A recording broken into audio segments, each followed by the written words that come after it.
Good evening. Good evening and welcome. Welcome to our third Illuminate Holistic Health webinar, in which we'll be focusing on the vaccine that has been provided by our government as indeed a means of navigating our way out of this pandemic.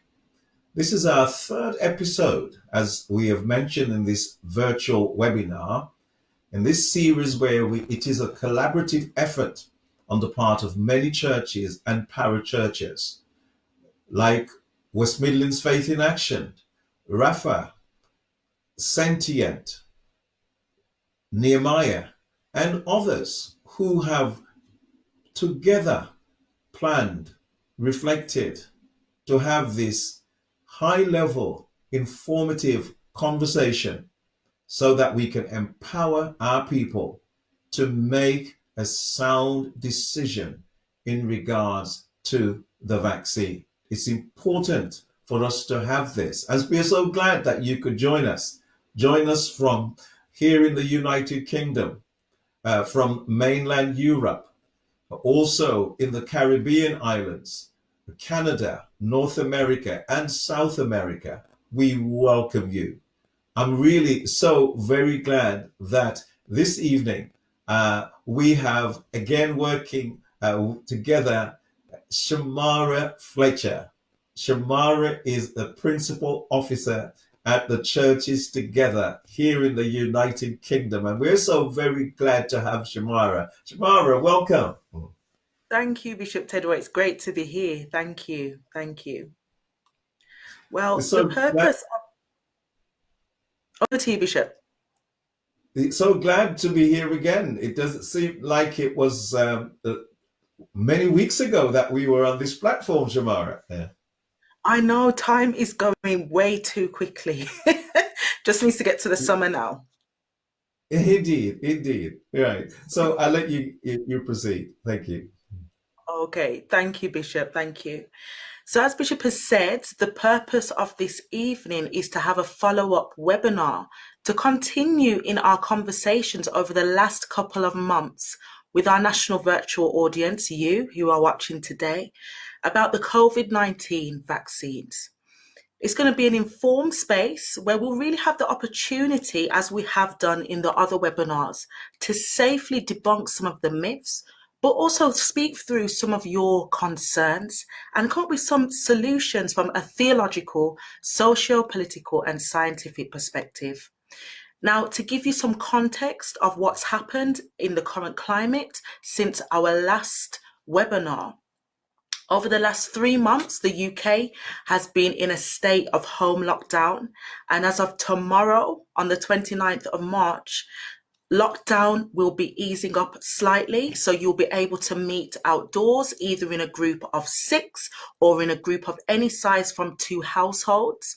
You'll be able to take part in formally organised outdoor sports. So for some of you who love your exercise, this will be great news.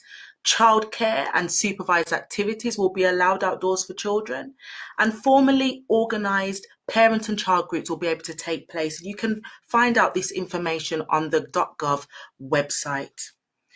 Also, as of this week, the UK Faith Minister, Lord Greenhalgh, provided clarity around the vaccine, particularly for undocumented peoples, stating that the vaccine will be offered and made available to everyone living in the UK free of charge, regardless of their immigration status, and no immigration checks will be carried out. So if you are registered with a GP surgery, for those of you who are working on the front lines, might be running charities with vulnerable groups, you can tell them this information, that they'll be invited by the NHS when the vaccine becomes available, and they can go. Also, they don't need to be registered at a GP surgery or have the NHS number to receive the vaccine.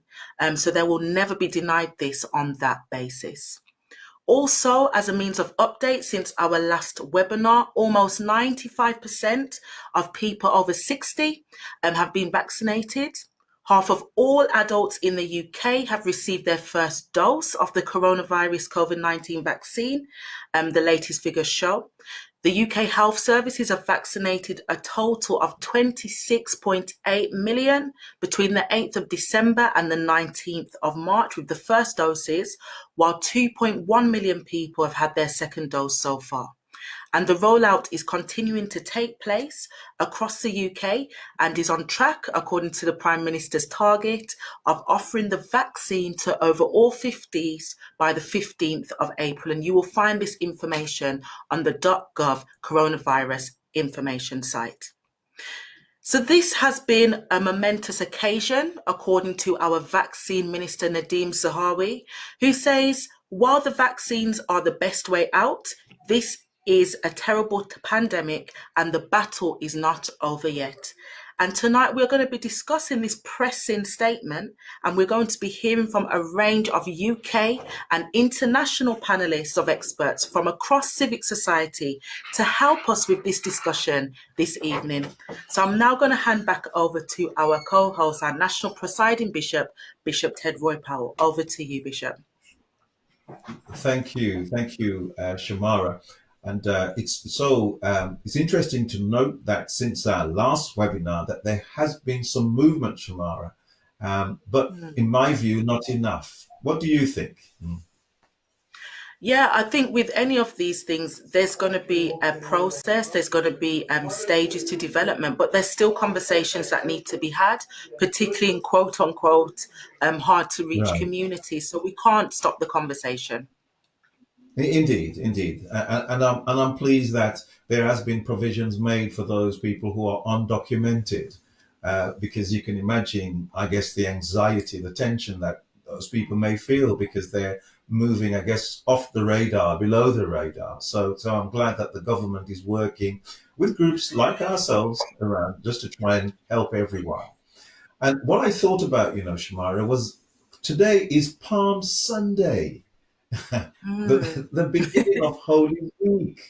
And as I thought about it before I introduced our guest, then, I thought really how fitting as Jesus rode into Jerusalem, on a colt or a donkey, as we would say, palm branches being waved and laid out before him. I thought about the significance of the palm and the byproducts that comes from that. Meaning peace.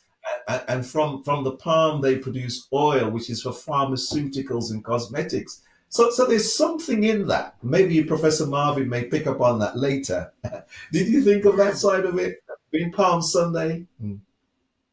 As you've just mentioned that, what came to me was, on Palm Sunday, they were praising Jesus, as you said, laying out those palm leaves, glorifying him. And then the next week completely switched tones and crucified him. And, it makes me think of even some of our frontline workers who have been out there on the front lines, putting their lives at risk. Let us ensure as a community, as a church, as a government, whoever we are in society, that we don't turn on them and that we continue to praise them for all the hard work that they've done. So I think that's a really good correlation, Bishop. Indeed. And so tonight we are really excited. We're glad, as you might hear, that we have some experts, God-given people, I'd say, who are really a tower in their field. And we're glad to have with us this evening Dr. Marvin Sanguinetti. Say hi to our audience, Dr. Marvin. Hi, everyone. Thank you very much. Great being here. Looking forward to a great time. Back over to you. Thank you.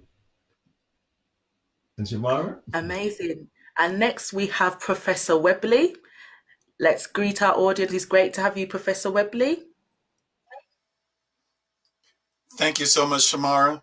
Thank you, Bishop, for having me. It is always a pleasure to be with you. God has been good, and it's good to be back with God's people. Thank you. Thank you so much. And we also very pleased to have with us this evening Dr. Joan St. John. Good evening, Bishop. Good evening, Sister Shamara. Good evening, everyone. It's a pleasure and a privilege to be with you this evening. Thank you very much for having me. Back to the hosts. Thank you. It's great to have you, Dr. Joan. And we also have with us this evening Dr. Nakvi. It's great to have you. Over. Thank you so much, Sister, and thank you so much, Bishop. It's absolutely fantastic to be here with you this evening.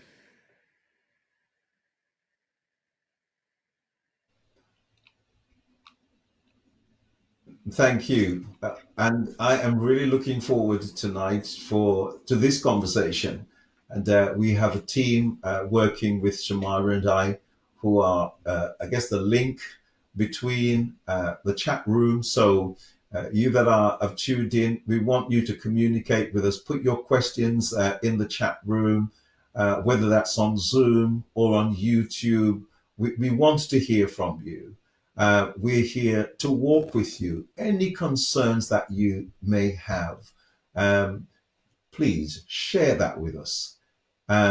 We want to know what you're thinking, what you're feeling. It's important for us to know that, and so that we can have an honest dialogue, not to coerce, to manipulate, to pressure, no, but to have a meaningful dialogue.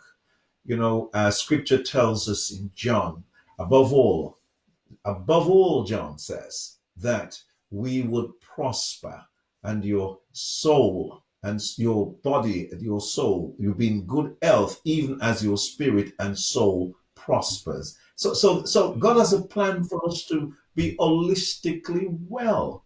And so it is right in the heart of what we do as believers, as followers of Jesus Christ, to actually raise this avenue, because God has put some gifted and talented people among us so that we can help one another.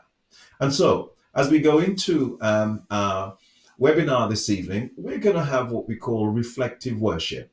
And so, our reflective worship this evening will be led by Minister Carol Clark. Thank you. God, I look to you. I won't be overwhelmed. Give me vision to see things like you do. God, I look to you. You where my help comes from. Give me wisdom.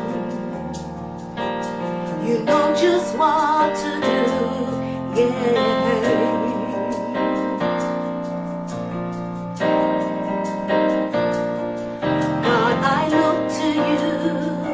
I won't be overwhelmed.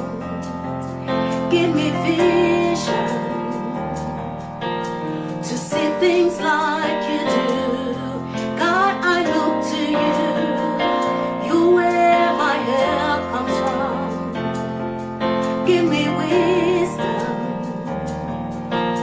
You know just what to do. Yeah.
forever all my days I will love you, God.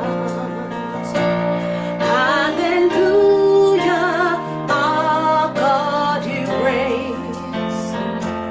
Hallelujah, our God, he reigns. Hallelujah, my God reigns forever all my days. Hallelujah. Hallelujah, my God he reigns. Hallelujah, our God he reigns. Hallelujah, my God reigns forever all my days. Hallelujah, forever all my days. Hallelujah, forever all my days. Hallelujah, forever all my days. Hallelujah.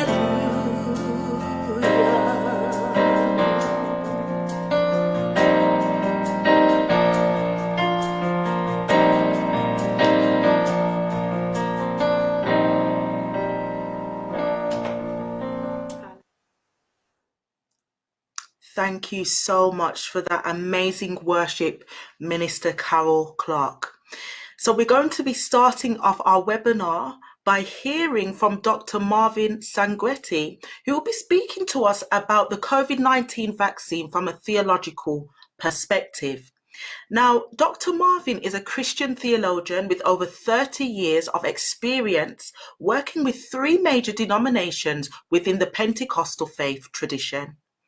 For the last 23 years, he has dedicated himself to Christian academics and theological education for undergraduate and postgraduate students.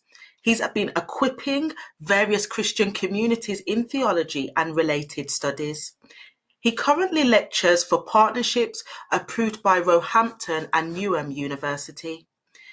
Now, Dr. Marvin earned a BA Honours in Theology and Religious Studies from Roehampton University, an MA in Biblical Studies from Himthorpe College, University of London, and completed his PhD doctoral research in hermeneutics undergirding Trinitarian monotheistic nature of divinities during the Second Temple and New Testament periods. Wow, interesting. We'd have to hear more about that one day.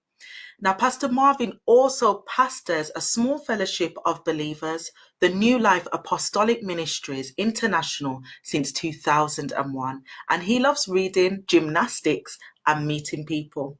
Thank you, Dr. Marvin. Over to you.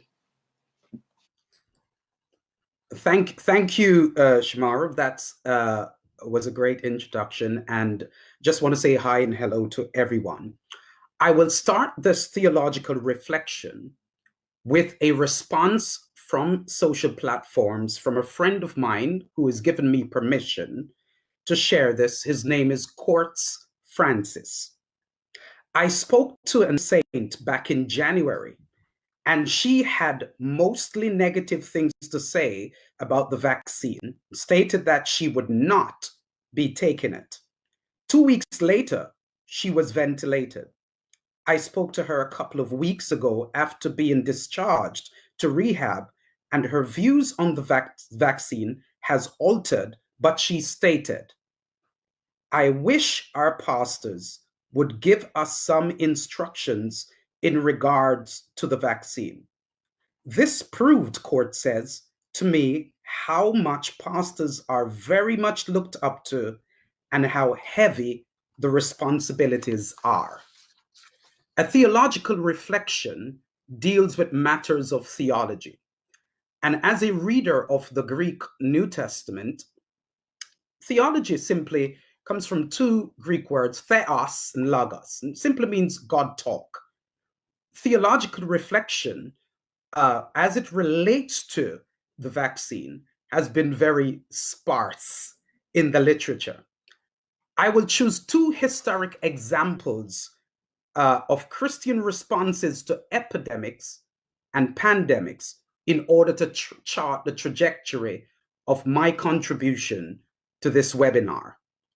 Number one, according to Dr. Clive Pearson, Senior Research Fellow at the Center for Public and Contextual Theologies in Canberra, Australia, in his reflection on Martin Luther is the German theologian who started the Protestant Reformation October 31st, 1517, what is generally looked upon as Halloween.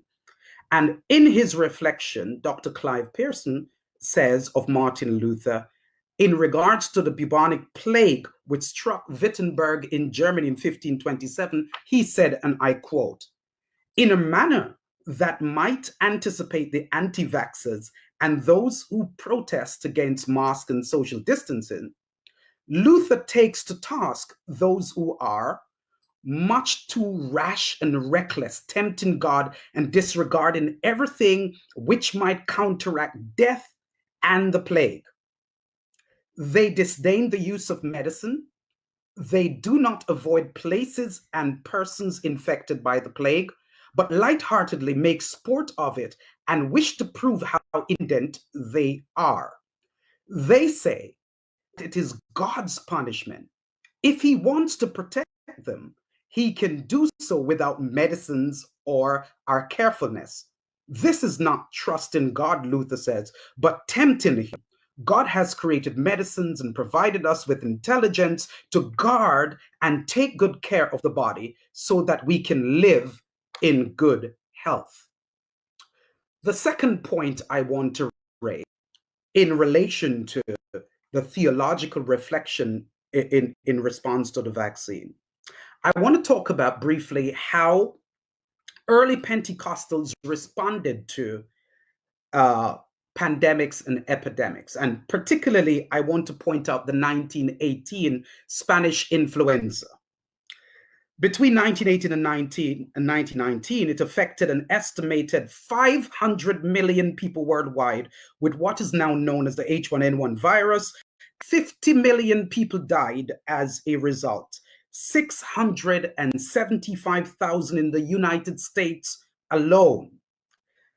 And this Spanish influenza, in terms of the response from Pentecostals, was published in the Christian Evangel. Now, the Christian Evangel was an early 20th century Christian paper that documents events with regards to Pentecostalism. Now, I want you to think about how Pentecostals are responding with the backdrop of what we now know as the Azusa Street revival, 312 Azusa Street. So there is what we would call, and I'll explain the language, there's what we would call a pneumatological explosion. There is a move of the Spirit. And in the backdrop of that was 1906 all the way to 1914. And then with that backdrop, we have the Spanish influenza. I quote from the Christian Evangel. The assemblies, the heading, "The assemblies closed." Here in Springfield, all churches, missions, etc., included the assemblies of God, are closed because of the scourge of the Spanish influenza that is raging in the town.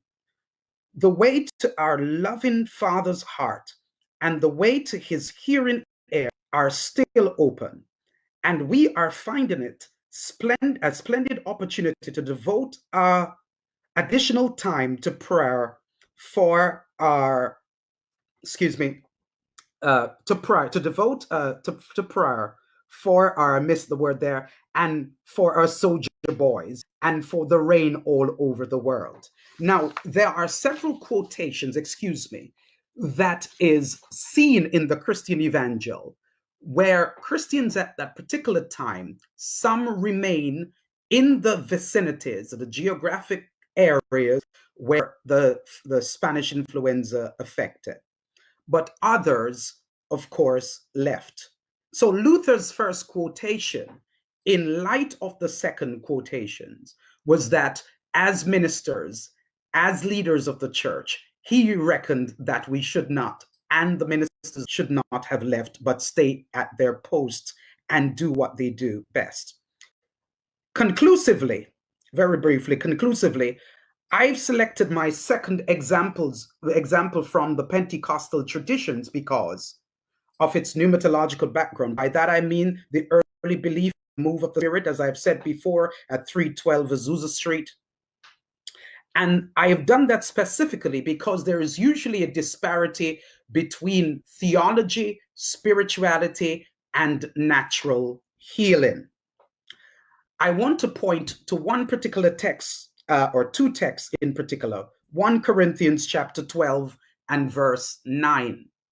Oftentimes we hear about the various gifts, charismatic of the Spirit, word of wisdom, word of knowledge, discerning of spirits, and so on and so forth. But often overlooked is the gifts, plural, of healing. Oftentimes when we quote that text, we say the gift, singular, of healing. Here we find in the actual text, the plural rendering, the gifts, plural, of healing. Could it be that taking the vaccine is one way to secure healing? The exploration continues. I want to close with the story of the Good Samaritan to bring this and tie it all together. Here is a man that was walking along what is known as the Jericho Road. He was robbed and stripped and left for dead.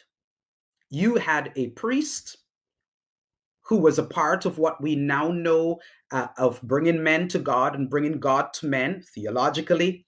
And we have a Levite, the central piece of Israelite religion, the Levitical priesthood, which superseded and took over from Aaron, the Aaronic priesthood, for those who are familiar with that. But both representatives walked on the other side of the man that was stripped, robbed, and left for dead. Yet Samaritan, on Palm Sunday, interestingly, poured in the oil and the wine. Could it be there should be a balance between what we now know as the gifts of healing, both scientifically and theologically? The exploration continues. Thank you kindly. Back over to you.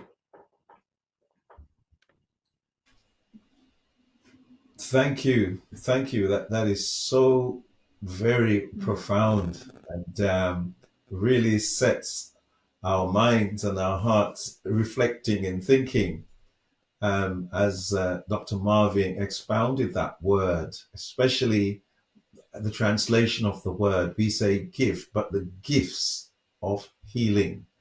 And is there a balance between the knowledge that God discloses to whom we call the scientists, the medics, the practitioners, and his miraculous hand?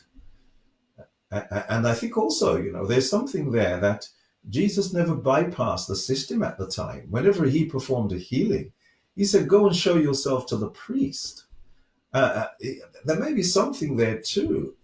Dr. Marvin, thank you so much. That is really stimulating and challenging for us. And I am so thankful that you've opened that word. And I'm sure there will be some responses coming back to us in the chat room. And so we go forward now to our next presenter. Is no stranger to us. We loved having Dr. Wilmore Webley the last time he was here, and certainly the responses were tremendous. Dr. Webley is the Director of Pre-Med Pre-Health Advising at the University of Massachusetts, Amherst. He serves the UMass community in various capacities, including as a faculty senator, a member of the Rules Committee, and the University Health Council. He also serves on the editorial boards of the International Journal of Vaccines and Immunization, the Journal of Medical Microbiology, and Diagnosis and the Journal of Microbiology and Experimentation. His research focuses on infectious diseases, mechanisms, and the role of specific infections in chronic diseases. His work has included demonstrating the efficacy of antibiotics in treating a subset of severe asthmatics. His work has been published in reputable international journals and has made significant contributions to the field of microbiology, vaccinology, allergy, and immunology. Dr. Webley was recognized in national media coverage for organizing and moderating a panel on the 2014 Ebola outbreak that originated in Guinea, Liberia, and Sierra Leone, and spread to several other countries, including the United States. Dr. Webley is a staunch advocate for effective student mentoring, excellence in educational pursuits, and a leader in Student Success Initiative. His current role as Director of Pre-Med, Pre-Health Advising, he guides and mentors students in order to enhance their competitiveness for admissions to medical, dental, and physician assignment programs. And so this evening, everywhere, I ask you to put your hands together to receive again a man of God, Dr. Wilmore Webley. Over to you, sir. Bishop, thank you so very much for having me. Thank you again, Shamara. It's good to be with all of you. It's always good to be on this platform to talk with the people of God about things that we need to be thinking about as we navigate this global pandemic. Thank you, Dr. Marvin Sanguinetti. That was a beautiful presentation. I truly appreciate the history there of the pioneers in the Christian movement and their interactions with pandemics and the way they thought about them, because I think it is instructive for our people today. I'm just going to share my screen with you as I walk through a few of the things that has transpired since the time I was last with you. And I'll go through these quickly so that we can actually have some discussions on the other end. Again, I just want to make clear that when I do this, I use slides because I want to make sure that I'm true to what I'm saying with the signs. I have no intellectual property interests in any of the vaccine products that we will discuss this evening. And I also am not here with the primary purpose of convincing you to take a vaccine. It is my hope that what I will say will be able to guide you to understand the science so that you'll be able to make this choice of your own will, but with good information. I think a lot of times people are making decisions about vaccine or no vaccine without the benefit of scientific information. And that is the worry that I have. And that is why I continue to spend my time on these platforms, because I think it's absolutely important that we think about that. Now, I want to start off with something that I think is important to just get up front, that as people of color, that many who are watching are, and people who find themselves minority individuals, the BAME people in the UK, African Americans and Hispanic people in the US. We have a history with our governments practically using minority people as guinea pigs for experimentation. And in my opinion, a lot of the people who have not taken the vaccine have not done so because they're anti-vaxxers, but have not done so because they're vaccine hesitant. And there's a huge difference there. And vaccine hesitancy can come from a lot of places, but I think among them are studies like this one that was carried out in the US, a 40-year study, not carried out by some local rogue physician, but by the US Human Health and Services Department in Macomb County, where over 600 African-American men were placed into the study to study congenital syphilis and see the endpoint of untreated syphilis in the population without having revealed to these men what was going on. And as a result of that, Many of these men died. Many of their wives and their children became infected with syphilis, and they were actively prevented from getting penicillin when it became widely available in the 1940s to treat their syphilis infections. This went on for 40 years, and this has left people reeling. It is out of that we now have policies that mandate that you do have an institutional board review of every study that involves human, no matter how simple you might think it is. But when you add to that people like Dr. Marion Sims, who is known as the modern father of gynecology, and when you look back and realize that the procedures that he pioneered were actually carried out on African American women without anesthesia, so that we could have the current findings that we have. This leaves a legacy of a bad taste and mistrust in people when they read this. And when you add to it a more modern example of distrust, that of Henrietta Lacks, a woman who went to Johns Hopkins University Medical Center because she had cervical cancer, was diagnosed, and cells were removed from her in the 1950s, and it was commercialized, making billions of dollars for companies and individuals without her having known before her passing, and without her family, who lived in abject poverty, ever knowing that this happened. I have some of those cells in my lab growing today, and I had to pay over 500 and something US dollars for a vial of 1 milliliter of it from the American Type Culture Collection in order to get it to grow. 1 milliliter. There have been billions of dollars made on it. So I think these things engender mistrust in the populations of minority people in the world. But I think even beyond this historical context, one of the things that also engender distrust is when you go to the doctors, or where you're in the hospital and your physician doesn't take what you say as being important. You're dismissed as if what you're saying is not important. When you press your call button and the nurse doesn't come, but when your white counterpart patient in the next cubicle over press theirs and they get attention immediately. All of these things leave this sense of distrust in the community. And at the same time, it is important that we notice that we're in the middle of a raging pandemic where you keep getting new cases at a rate that is unacceptable, and you keep having deaths, and any death, even one person, is unacceptable. And although we see people taking the vaccines, it has been distributed disproportionately. Now, here's the thing. COVID is a very serious disease that we cannot take lightly. There are people who have said, oh, if I get it, I get it. This is a normal lung, and then this is a COVID lung on your right.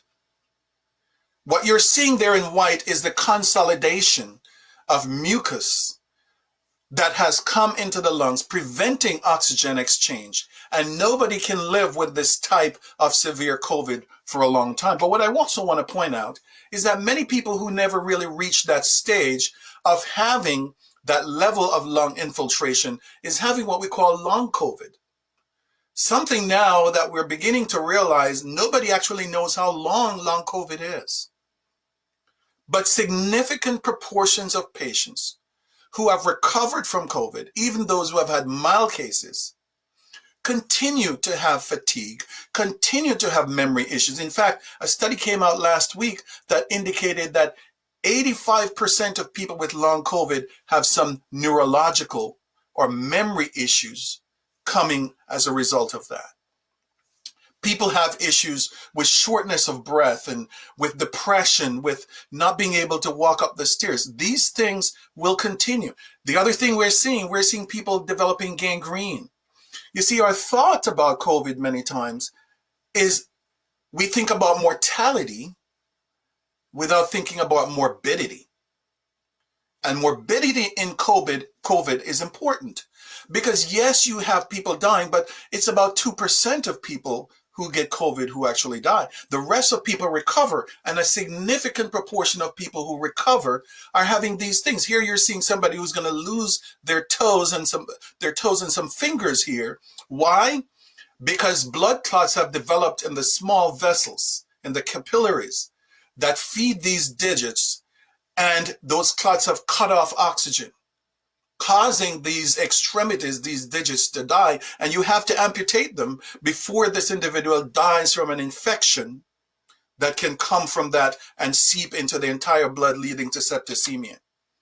And so we know that these high-risk factors that make somebody more susceptible to COVID are more common in people of African descent, whether you're Afro-Caribbean or African American, or you have that heritage 2-3 generations down. So hypertension, diabetes, obesity, chronic lung disease like COPD, and cardiovascular disease. These are the things that we struggle with as a population. And when you add to that the variants that we've been seeing, when you add to that the B117 variant, the B1351 variant, as well as the P1 variant that they've found in Brazil, all of these variants keep popping up the more you have COVID being transferred and transmitted in the community. Until and unless we get transmission levels down, we're going to keep having variants. So now we have these 3 major variants to deal with. We don't know what variant is going to pop up tomorrow and what the issue with that one is going to be. And as you can see, it is very easy for these variants, wherever they originated or wherever they were found. So we don't know that the B117 variant originated in the UK. We know that that's where they found it first.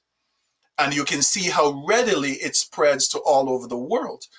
The P1 variant in Brazil has been seen as one of the more formidable ones. We also see the the B1351 variant from South Africa spreading all over the place. We have it here in the US, you have it there in the UK, spreading through the EU.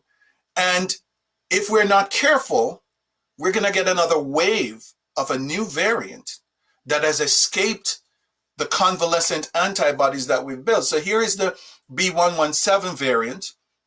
And this is actually where it started in the UK. And you can see that almost immediately, the numbers of hospitalizations and deaths went up precipitously. We don't want another strain of that to take over. And I want to show you why this is so important. In Manaus, Brazil, I don't know if you've been following what is going on there. They did a study there in October of 2020 last year, where they found out that over 76% of the people in that city had become infected with the COVID-19. That's the original B strain of the virus that came out of Wuhan. And so at that time, they estimated that in order to reach herd immunity, you needed about 67-70% of the people having been exposed or vaccinated. So they thought, and everybody was talking about this, that people in Manaus were well off. They were good because now they had gotten so many people infected, and the numbers actually played that out. The numbers went down significantly. But then something happened. Not only did the COVID hospitalization start going up, but the excess deaths started going up again. And you can see how steep that curve is. And the question is, what happened? Well, what happened was this P1 variant. At the moment that they found this P1 variant, they realized that everything started going back up. Hospitalizations and deaths started going back up. Why? Because this variant was able to escape the neutralizing antibodies that these individuals had to the original strain. And as a result of that, they were now having all of these excess deaths. And that is actually happening right now in Brazil, where they're again digging mass graves. They're again having people, many of whom were already infected with the original strain, now infected with this. And so the thing I want to explain to you is the way your immune system works overall. Your innate immune system, we have two arms of our immune system, the innate and the adaptive system. The innate system is what kicks in initially to protect you from any infection, not just COVID. That system is designed with an antiviral response in it called type 1 interference. In other words, once a cell becomes infected with a virus, because of the viral nucleic acid, it triggers the rest of cells to tell the body that this is happening. And the body responds by sending out innate cells that control the infection so that the viral load goes down. And by that time, within 2 weeks, your adaptive immune response comes in. It is the adaptive immune response, though, that has a memory. And that is why vaccines work. So people say to me, I don't want to get this vaccine because my immune system, God has created me with a good immune system and that should protect me.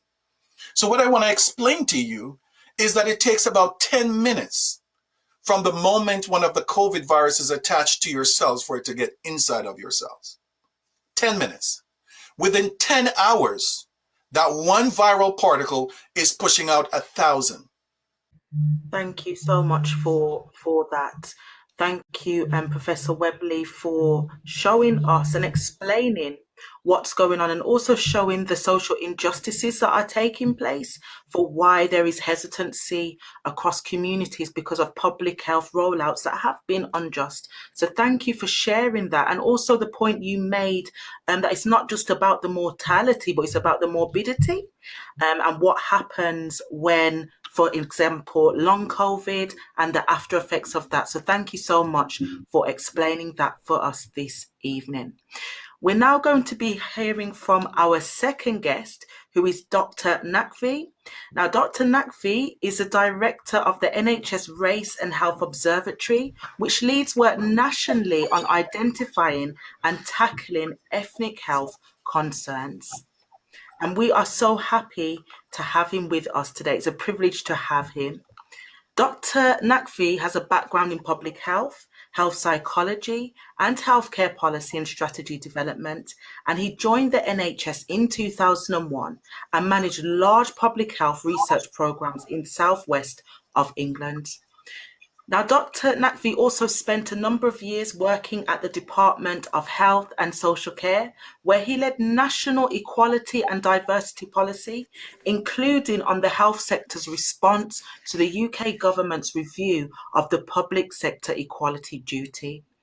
He joined NHS England in 2013, where he directed the development and implementation of national programmes, including the Equality Delivery System and the award-winning NHS Workforce Race Equality Standard, known as RES.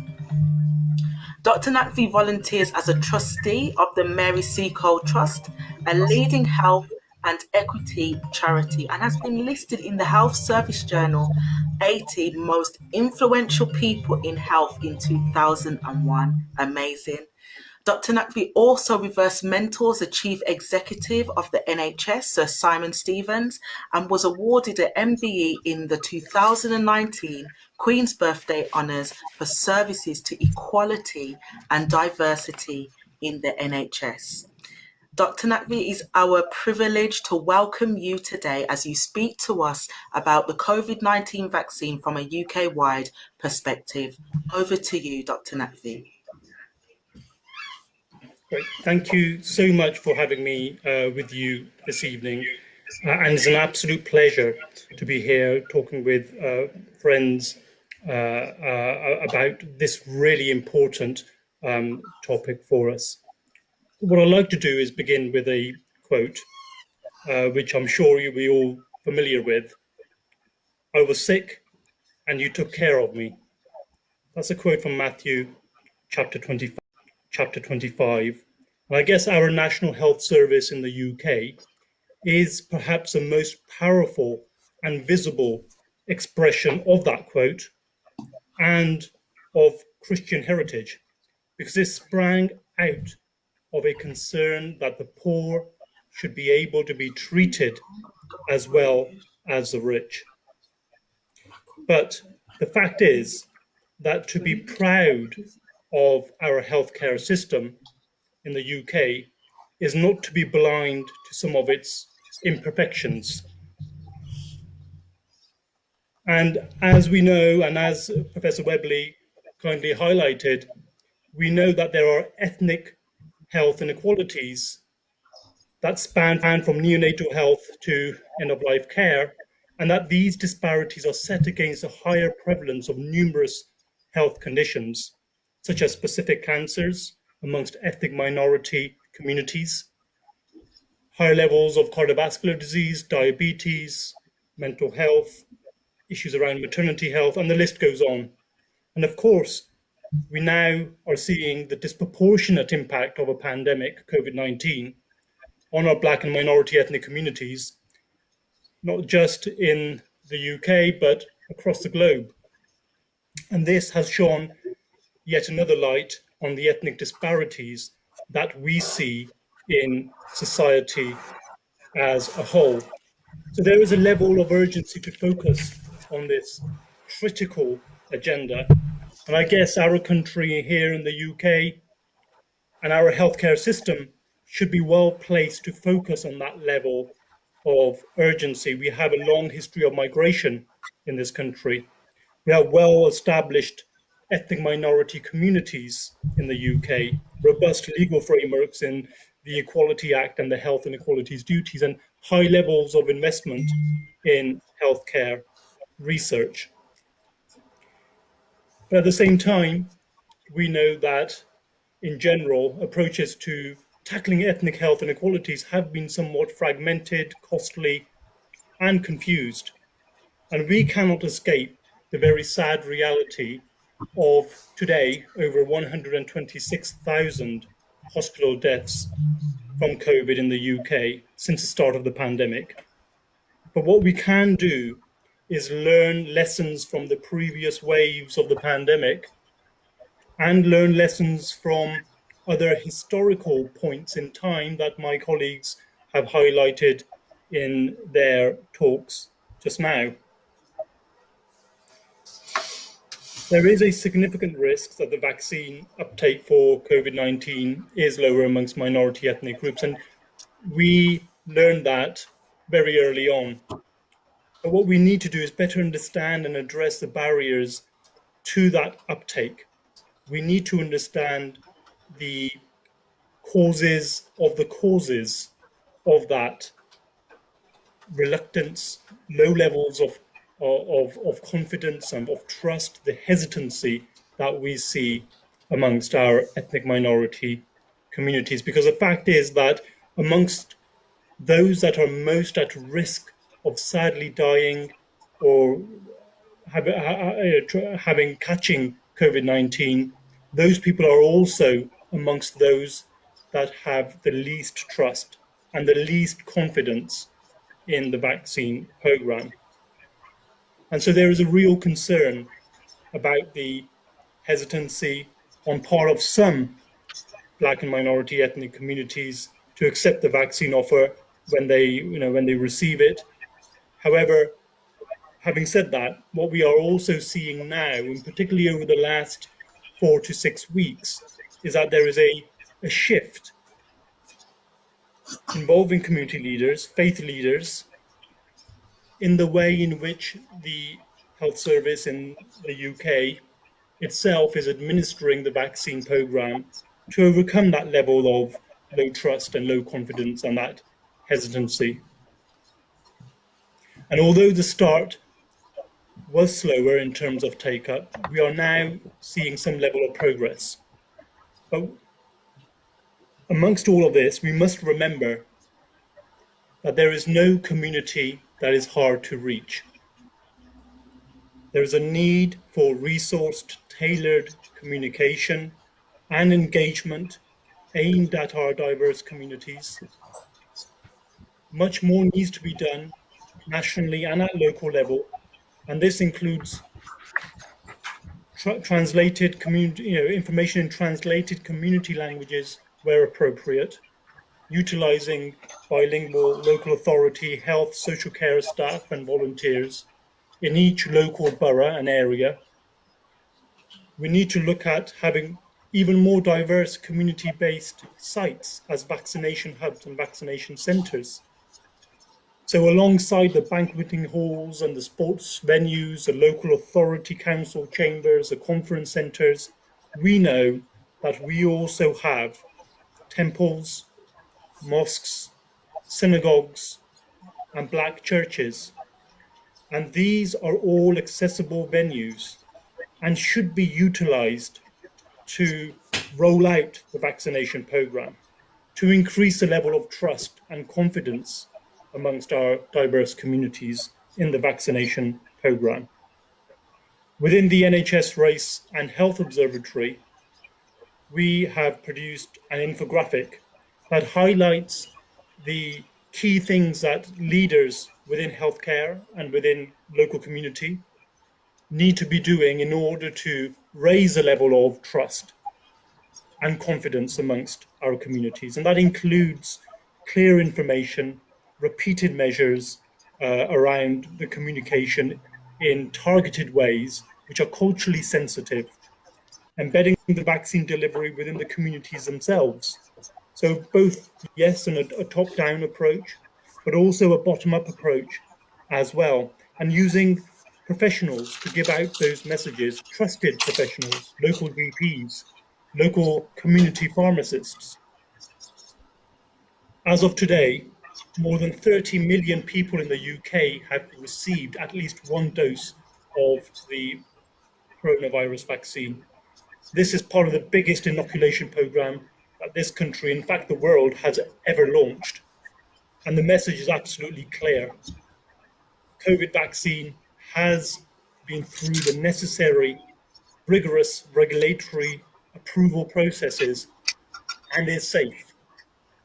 These vaccines have been developed at lightning speed. They've been developed at lightning speed with the safety in mind and with the prevention of wider transmission and death in mind.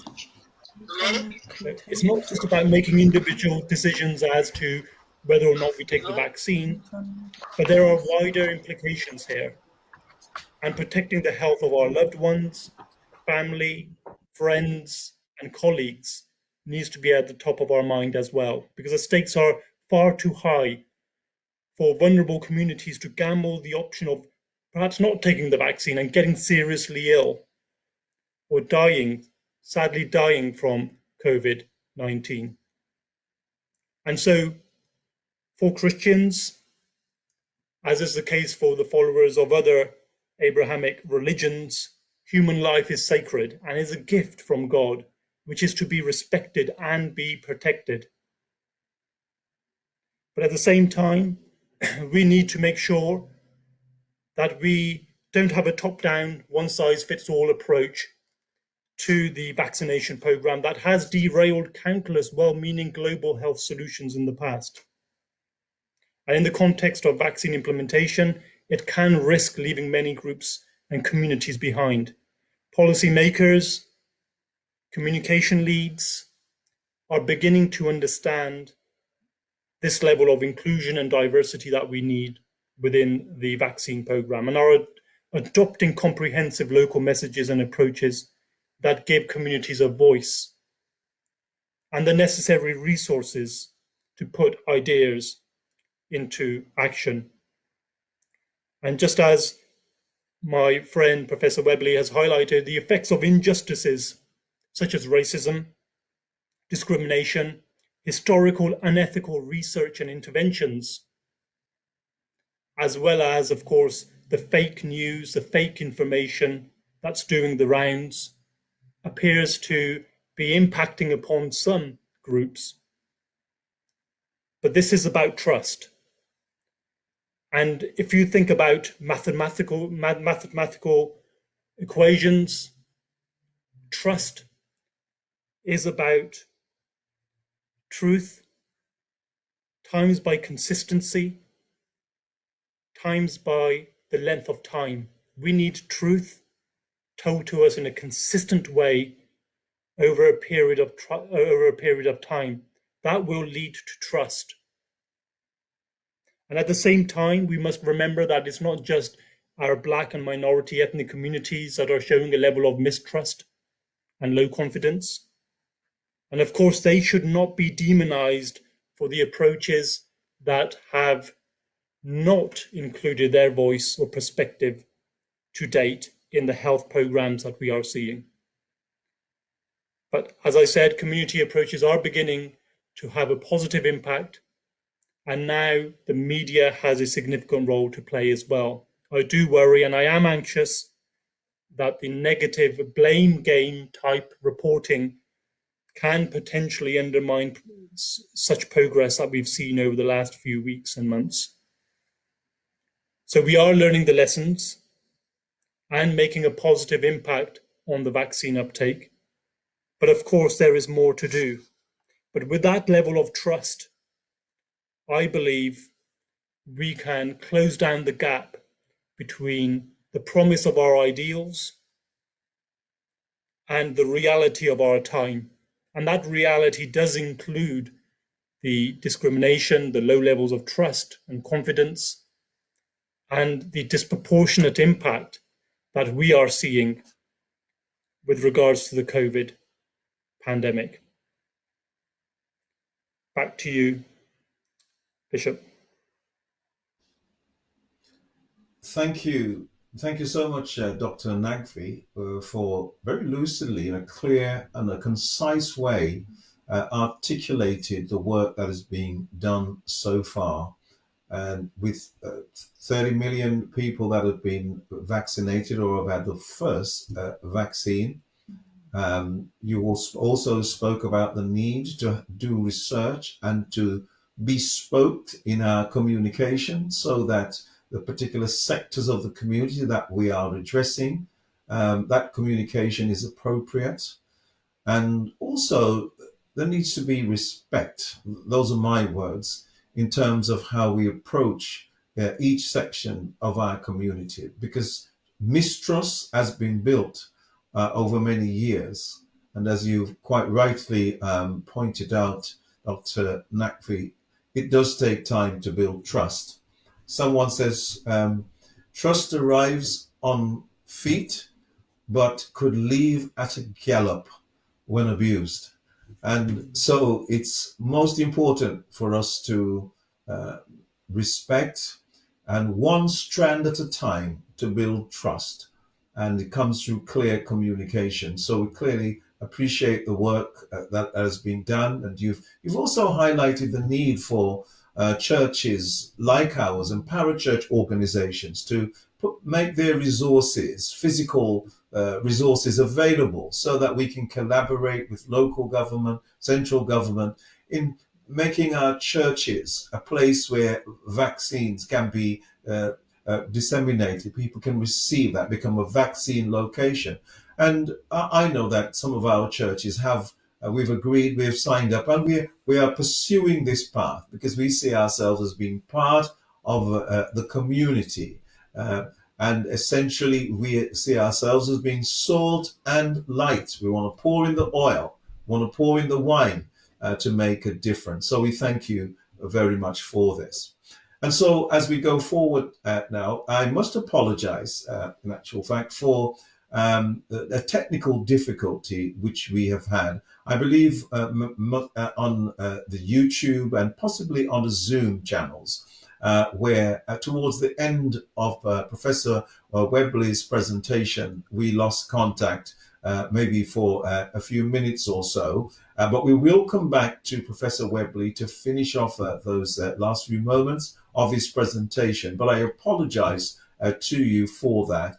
And but we will now go forward to our next presentation. And we're very glad to have with us Dr.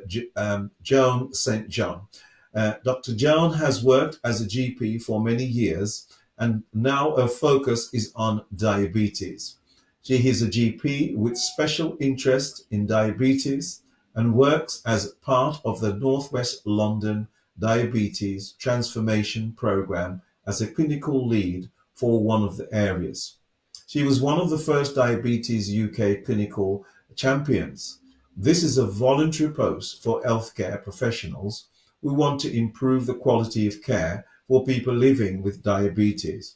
Her aim within this role was to improve care and reduce inequality of care for Black, Asian, and minority ethnic communities. And so she co-authored a book in conjunction with a diabetes consultant, dietitian called Carbs and Cows, World Foods. Lord help me to reduce my carbs.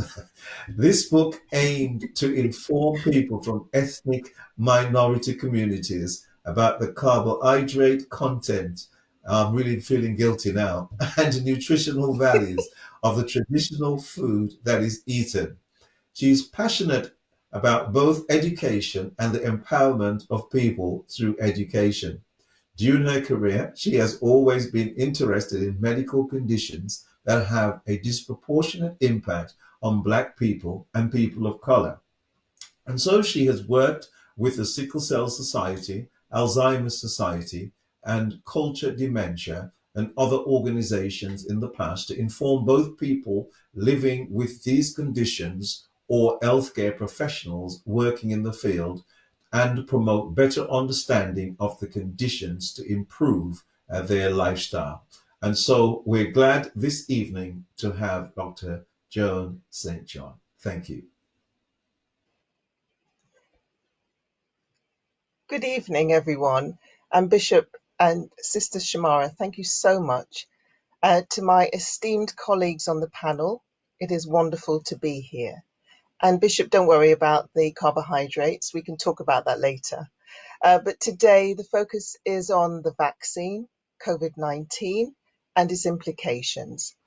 And on this first slide, what I wanted to show you is the concerns that people have. The next slide, the concerns that people legitimately have about COVID-19, and put it into some context.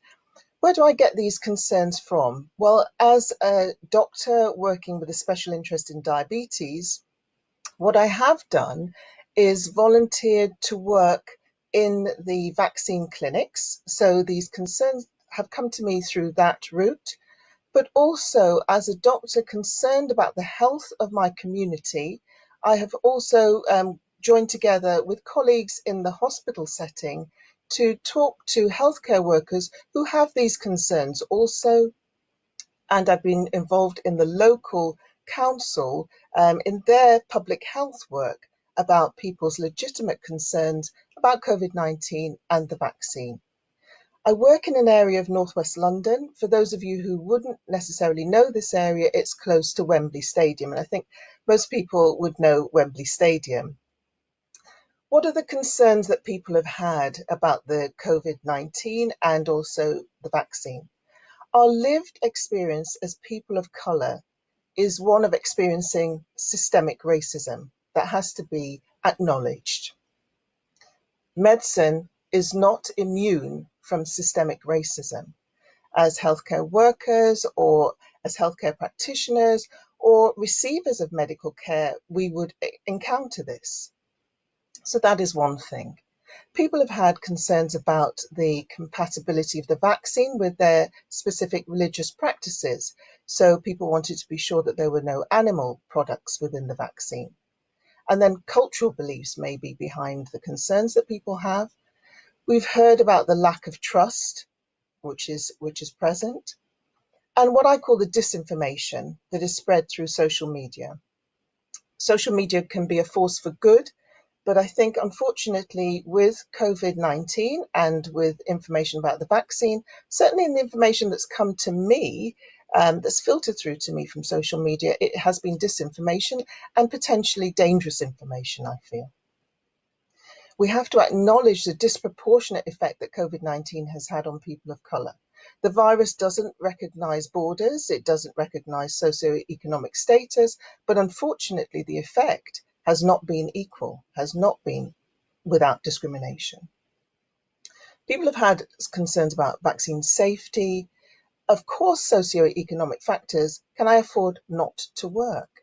And then, as Professor Webley so eloquently outlined to us, the historical, unethical trials that have been conducted on people of colour. And we are so aware of all of these issues when we have conversations with people about COVID-19 and the vaccine.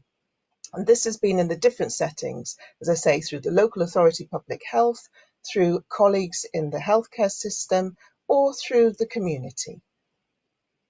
On the next slide, I look at what we have to discuss. As an individual, as a member of a family, as a member of a community, we have a choice. What are we going to do? Are we going to do actions that increase our risk of having that severe impact from COVID? Or are we going to take the choice and make actions that decrease our risk of having a severe impact from COVID? And on the next slide, I go on to show what I mean by those severe impacts from the effect of COVID-19 infection. As Professor Webley said, you can get some mild upper respiratory tract symptom infections like fever, a new cough, fatigue, chills, body aches and pains, headache, sore throat, congestion, runny nose, loss of taste or loss of smell, nausea and vomiting, diarrhea. Okay, they're mild. They may make you feel unwell for a few days. You might be taking lots of fluids. You might have to rest. You might have to take a painkiller if you feel you need to take something like that. However, those symptoms, although they are not severe, may lead to the long COVID that Professor Webley talked about. Now, unfortunately, it's the severe impact of COVID-19 that we all get concerned about. Those people who suffer shortness of breath or have trouble breathing or experience the respiratory effects, so rapid breathing, difficulty breathing, breath is so important to us, a fast heart rate, dizziness, raised blood pressure, or the hypoxia, which is the low oxygen levels. Now, in addition to that, things like rashes, liver problems and damage, heart problems, kidney damage, and the dangerous blood, which are an effect of COVID-19 infection, and 20 times as high as we would expect in the general population. And then, unfortunately, death. And on the next slide, what I'm looking at is Wembley Stadium, which has a capacity of 90,000 people. On the next slide. And in the UK, we have unfortunately lost over 120,000 people. And I want to pay respect and offer my condolences to each and every person that has lost a loved one through COVID-19. In my family, we have been devastated by losses from COVID-19. And also, unfortunately, a relative of mine suffered the clot and had a stroke, and that person is only in their 50s. So I want to pay respect to each and every person who has lost a colleague, a friend, a loved one, a family member, a neighbor. In the US, the deaths have been over 500,000. Worldwide, the deaths have been over 2.7 million. So we could fill in the UK Wembley 1.5 times and more in the deaths that we've had. It is a serious condition. So the next slide, I want to show you a woman that I'm very proud of, Dr. Corbett, who's been involved in the Moderna vaccine. We don't yet have this in the UK, but it is on its way. I think it's important to see the people who were involved in actually forming these vaccines, doing the preparatory work towards these vaccines, and this has been going on for many years. So it's important to see people, I think, that look like us. I talked to you about the hospital work that we've been doing with colleagues, and what we are is called trusted messengers. And what makes a trusted messenger? Well, it helps if the person who's giving you that message looks somewhat like you, someone that you could recognize, that could be in your family. So I wanted to share this with you. And on the next slide, I just wanted to summarize about the vaccines that we have in the UK. Apologies to our international colleagues. I have focused on the ones in the UK. Just to say the two different types that allow this message to get into your body, so your immune system that Professor Webley spoke about can then start to work to produce antibodies against these against the viruses. The other thing I wanted to point out to you is the trial population for these different vaccines, because again, it's important to know, did the trials involve people that looked like us? Yes, they did, actually. They involved around 9 to 10% of people from the Black community, around 3 to 4% of people from the Asian community. Concentrating on the UK community, I don't have the figures, I apologise for any people of Hispanic origin for these vaccines. But you can see the vaccine trial population is reflective of our populations. And it's 2 doses for each of those vaccines. So on the next slide, I just wanted to look now at the signs and symptoms you can get from the vaccine. I gave you quite a long list of things that you can get from COVID-19 infection. What about the vaccine? What does it cause? Certainly discomfort in your arm. It's quoted at about 40%, but I think most people have had this, but it's not severe. It doesn't stop you using your arm. It does you going to work. You're just aware that something has been injected into your arm. Much less common, but about 1 in 10 people will get mild symptoms of things like fever, muscle aches and pains, joint aches and pains, or chills. And that's usually within the first 7 days after the first dose, and it rises to about 22% after the second dose. So just to be aware of that. Now, these can be treated the same way you would treat other minor upper respiratory tract infections, rest, fluids, honey, those sorts of things. It wouldn't necessarily prevent you from working. You should be able to continue working. And these are mild symptoms. But when you weigh that up against the long list of potential effects from the COVID-19 vaccine, you have no control over that. I think on balance, I feel that the vaccine effects are very much less. So on the next slide, I want to look at the decision that you're making as an individual, as a member of a family, as a member of a community. Your health is made up of so many important things. It is made up of your lifestyle, and unfortunately, as Professor Webley outlined to us, if you are living with an underlying medical condition, so diabetes, what we call cardiovascular diseases, so heart disease, kidney disease, these sorts of diseases, then you're more likely to suffer the ill effects from COVID-19 infection.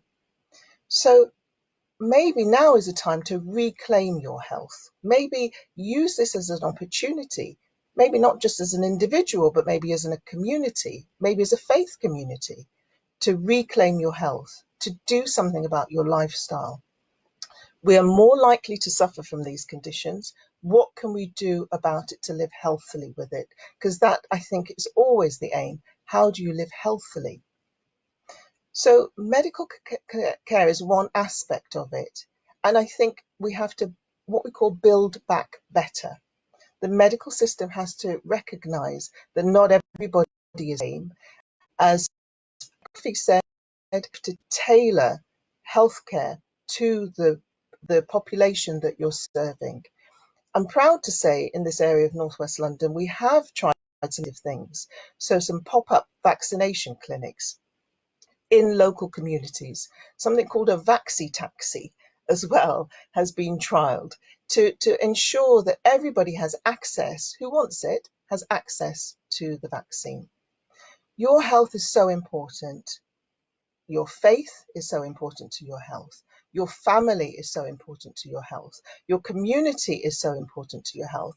And not forgetting socioeconomic factors as well. So your work. All of these things have to be taken into consideration. And on my final slide, I'm looking again at this choice, the choice that you have to make. The final slide, please. So what are you going to do? What choice are you going to make? Are you going to do things that increase your risk of experiencing the severe impact of COVID-19? Sorry, could you go back? So you increase your exposure to others. You don't have face coverings. May not look after yourself in terms of your general health, so in terms of lifestyle factors or your medical condition. Do you know your numbers for your medical condition? Do you know what your blood pressure is? Do you know what your level of blood glucose is? Are you really taking responsibility for your medical condition? Or if you want to increase the risk of severe impact from COVID, you may decide that you don't want to have the vaccination. As Professor Webley says, our whole aim is to give you the information you can make an informed choice about what you want to do. As a healthcare professional, my advice to you would be to decrease your risks of experiencing the severe impact from COVID-19. So you follow the guidance, you decrease your exposure to other people as you need to. So we have been in lockdown in the UK and we have decreased our interactions with people. And that's difficult because we're social animals, but we've done that. I urge you to look after the lifestyle factors, things like your weight, things like your blood pressure.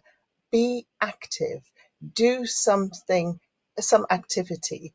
That can be something within your home if you can't leave your home. But I'm just challenging you as an individual, as a faith community, that your medical conditions, your lifestyle factors are so important. Let's reclaim our health. Let's use the terrible pandemic of COVID-19 as an opportunity to improve our health conditions. And as I say, as a healthcare professional, I have to advise you that vaccination is one of the tools you have currently to decrease your risk of the severe impact from COVID-19. So I want to leave you with a Zulu word, which is Ubuntu. I am because you are. And that is something I think that has informed me throughout my career, although I didn't know the word when I started. But it's about your health, because I can't be healthy unless you're healthy. And certainly with COVID-19, that is an actual reality. But more important than that, in the wider health context, for individuals, for families, for communities, and actually for COVID-19 and other health globally, I want you to be healthy so that I can be healthy. On my final slide, I've given you a website. It's actually the World Health Organization website, where if you hear, or if these perhaps are your concerns, so can hot peppers help you with COVID-19? Can having certain drugs help you with COVID-19? What should you do about cleaning your hands? Can hot baths help you with COVID-19? It's a Mythbusters page, which has really short, concise, useful information. So as a trusted site, I think it is a good one that we can all use globally. So I wish you all good health, and I thank you so much for your kind attention, and thank you very much for inviting me this evening. I'd now like to hand back to the hosts. Thank you so much, Dr. Joan, for that amazing summary where you've reminded us and encouraged our viewers tonight to look after our health in a holistic way, looking after our lifestyle. You mentioned reclaiming our health because, as you said, Ubuntu in Zulu, which is I am because you are. I can't be healthy if you are not healthy. So thank you so much for that timely reminder. And also for those listening out there, this includes your mental health. Many people in this pandemic have suffered from depression, anxiety, bereavement. All these different things are impacting our mental health, and not to be scared to reach out for counseling. These are tools, as well as the vaccine, that can bring you through this unprecedented time. And I know we hear this word all the time, but it truly is. So let's look after our health. Thank you so much for that. Dr. Joan. We're now going to be moving on to our plenary session where we're going to have a few questions for our panelists tonight. You know, we want to ask you questions. We don't know when we're going to see you again. And whilst we've got you all in this vicinity, it'd be great to hear your view. So I'm now going to hand back over to our presiding bishop, Bishop Tedroy Powell. Over to you, Bishop. Thank you. Thank you so much again to all our panelists, our presenters who have done a sterling job in making very informative presentations. And in a way, they've all been woven together to present what I call a rich picture, so that in hearing and we're hearing and seeing, and actually this has been so well signposted for us to see, well, it does make good sense to move in the direction that you've all pointed to through your presentations. But before we actually go to the presentations, one aspect of this that troubles me, and I know a number of our leaders, not just within the churches, is the socio-economic perspective of this. Not that we're trying to frighten or to pressure anyone. How do you, as panelists, see that? Because we've heard that the law could be amended, employment law, so that it becomes mandatory for those that are working in certain positions. Care homes, for example, that's what's been on the headlines now for the best part of 2 weeks, should take and must take the vaccine.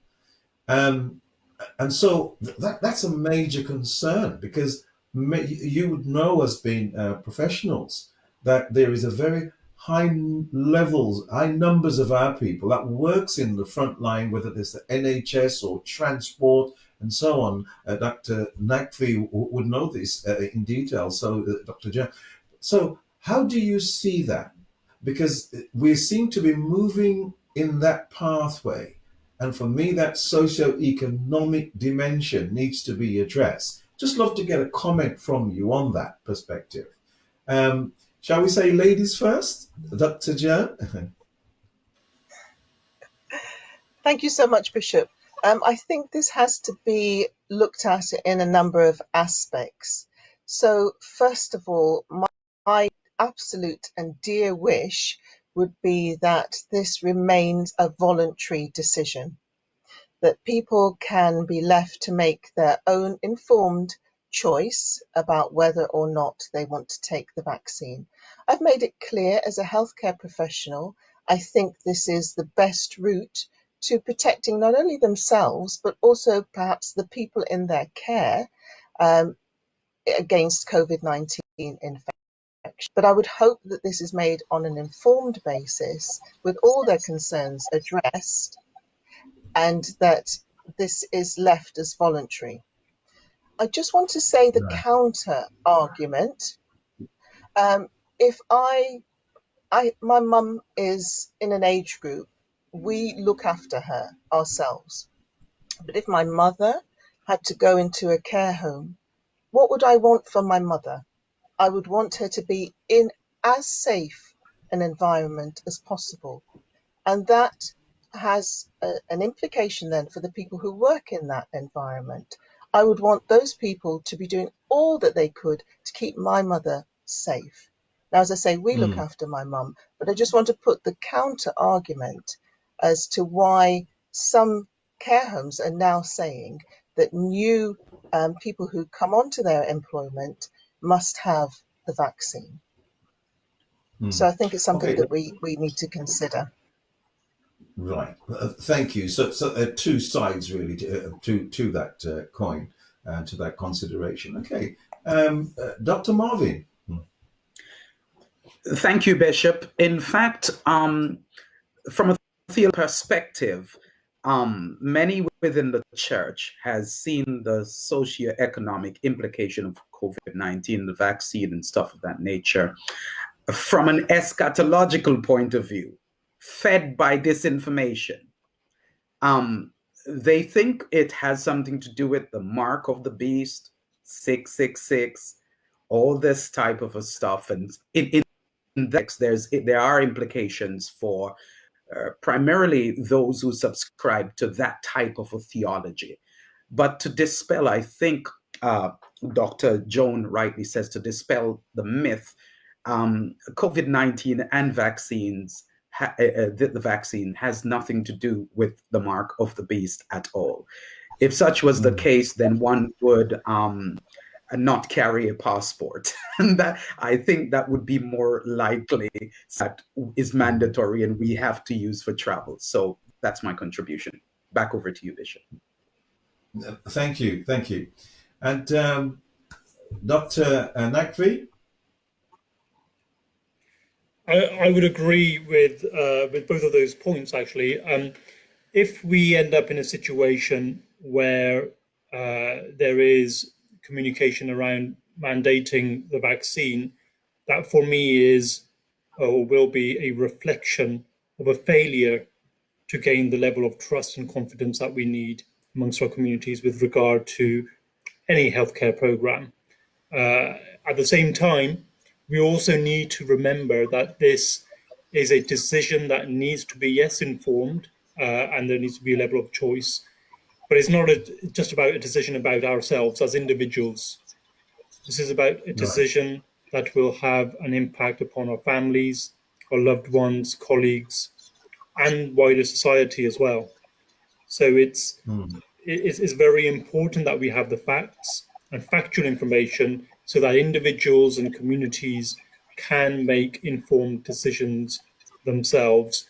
If it's done in the right way, with a bottom-up approach, with making sure that we can build that level of trust consistently and over time, then I don't personally believe that there will be a need to have a conversation around mandation.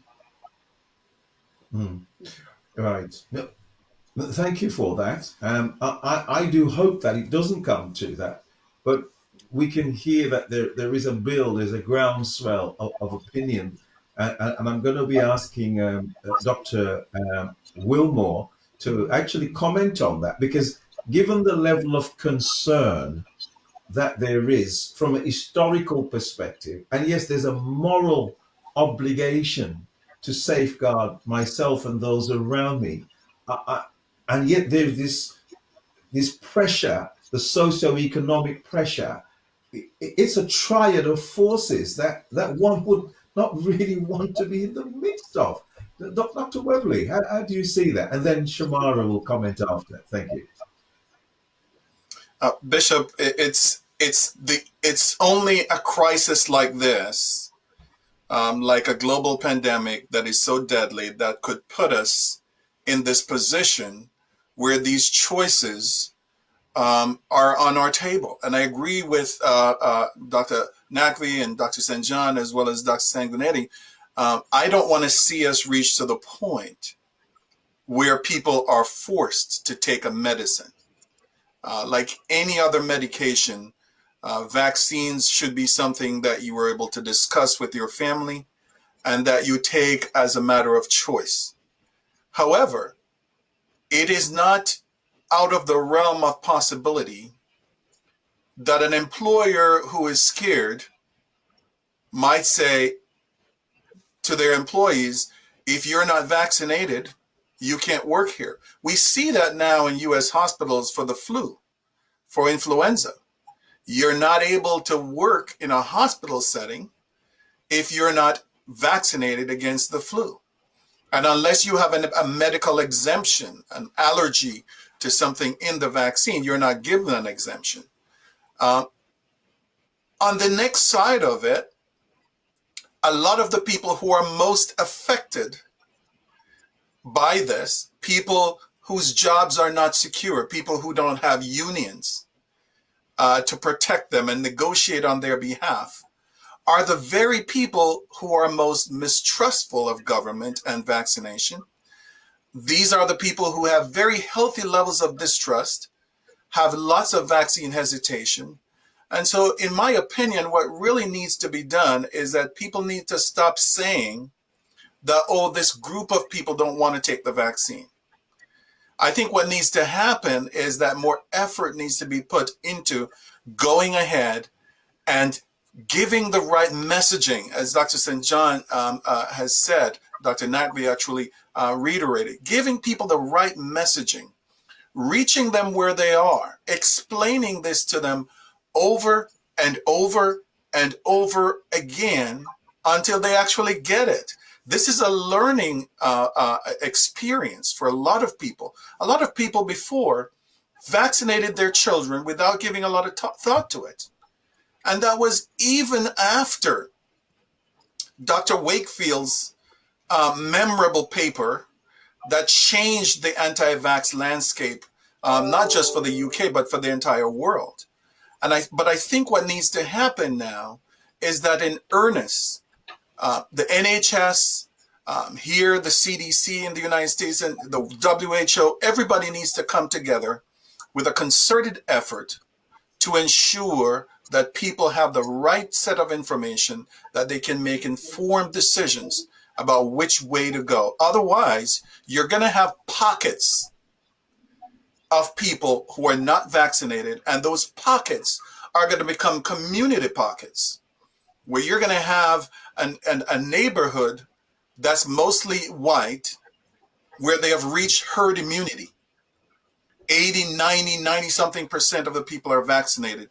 And juxtaposed to that are going to be communities of color where only 50% or 60% of the people are vaccinated. And what's going to start happening is that people are going to start pushing their mayors and their members of parliament and other people to say, we don't want those people over here to shop in our supermarkets or to come to our schools or you name it, because they have a lower level of vaccination. And see, they're having infection outbreaks in their communities. We're afraid that this is going to push us. And then what you have now is that the socioeconomic, Bishop, overlaps with political, and that changes the equation very, very quickly, and not in the favor of those who are most affected.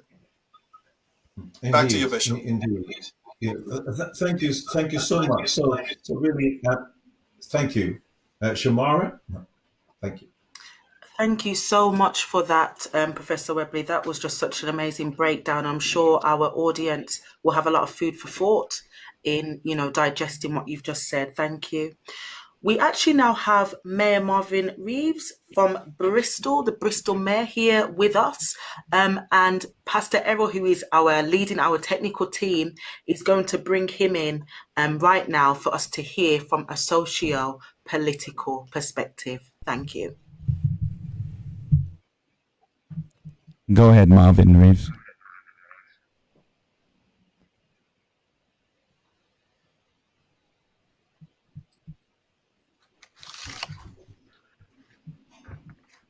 Go ahead, Mayor. Your mic is on. He's just coming in now.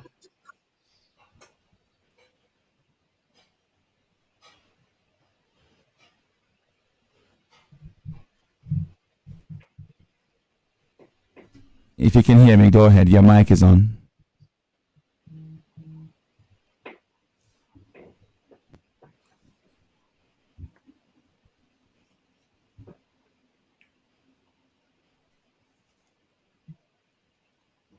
The joys of technology. We're coming. Okay.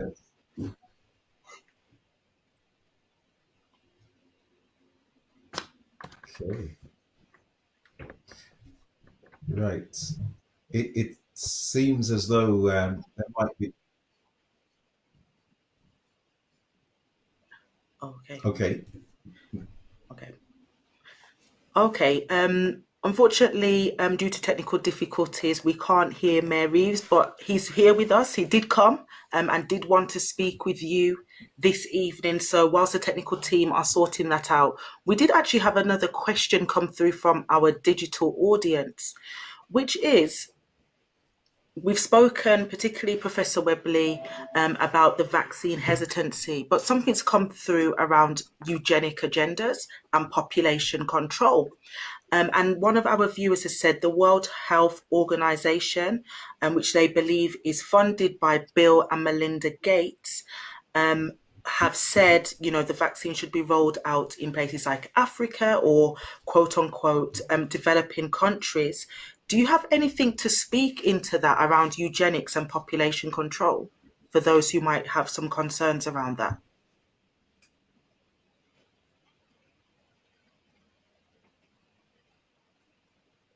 The sound? Oh, Professor Webley, we can't hear you.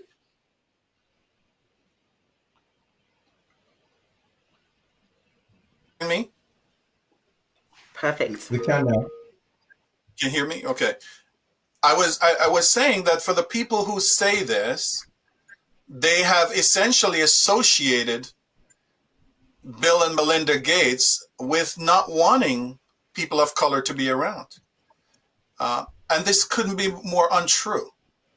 The Gates family have spent billions of dollars over numerous years before this pandemic came around to lower the cost of medication, to stand up studies, and to fund research that goes to benefit people in Africa. So I'm not surprised that Bill Gates would say that they want thanks. people in these countries. First? I'm not surprised that they would say they want people in these areas to get the vaccine first, because they wanted to protect people in these areas, knowing that they are at increased risk. So the notion that they are saying this because they want people to die would also assume that the vaccines weren't created to protect us, but created to harm us. And this is also a part of a larger conspiracy theory that I think a lot of people don't understand is propped up by several very well coordinated anti-vax movements who have preyed on the insecurity and the distrust of people of these communities to say, oh, don't take the vaccine because these groups want to wipe out people of color, or they want to wipe out this. This is not a new platform. They said this about HIV. They've said this about most new infections that have come up that we're trying to get treatments for. And that is why we bring the science. That is why in my presentations, I try to show the scientific underpinnings of why you make a vaccine, how a vaccine works, so that people can look and say, well, this can't be true. If this was true, the regulatory organizations would have figured this out. If this was true, it would have been stopped at this stage.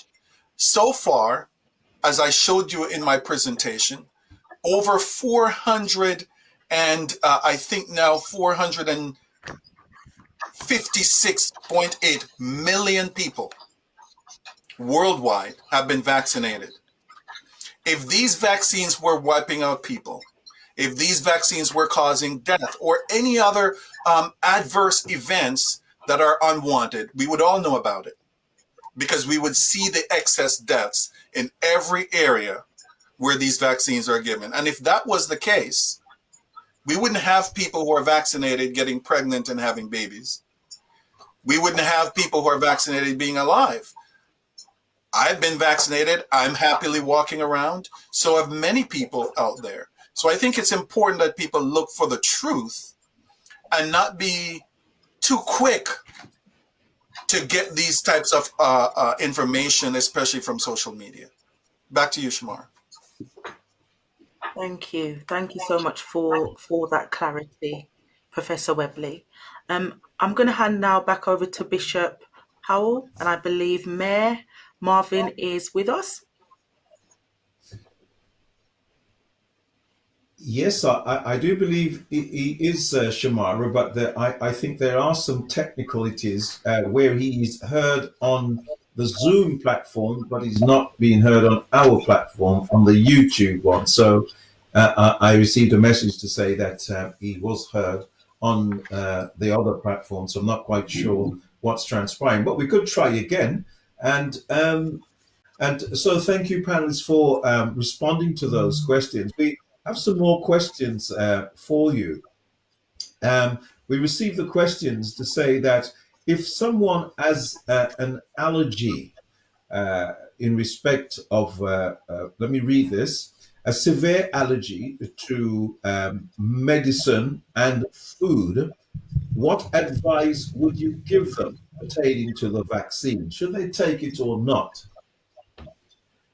Just to get a response from our doctors. So there has been nothing to date that prohibits anyone who has allergies from getting the vaccine. Right. Initially, if you remember, somebody had an anaphylactic reaction and they put out this messaging that people with severe allergies shouldn't get the vaccine, but they have revised that. And so people who have allergies, they can talk with their doctor. And what would typically happen, they would try to give you the vaccine in a setting where there is an EpiPen, just in case you might have a reaction to it. But having severe allergies should not prevent you from getting this vaccine. Right. Okay, thank you. And just before I turn over to Shamaru, who may have some other questions, the question says, if you have an unsteady INR level, does that not interact with the vaccine? I guess that's Dr. Joe. Bishop, thank you very much, and thank you for the question. The INR relates to anticoagulation. So people who are on anticoagulants like warfarin, that the audience may recognize, would have an INR blood test. It does not interact with the vaccine. It's absolutely fine for you to have the vaccination. When we work in the vaccination center, people come and they've had their blood tests done, their INR. We would ask what the INR is because we would always want it to be within the range. Remember, I said, know your numbers. And all we say to that person is, when you've had your vaccine, please press down on the area for about 5 minutes. That is the only precaution that they need to take. It doesn't preclude them having the vaccination. Thank you very much, Bishop.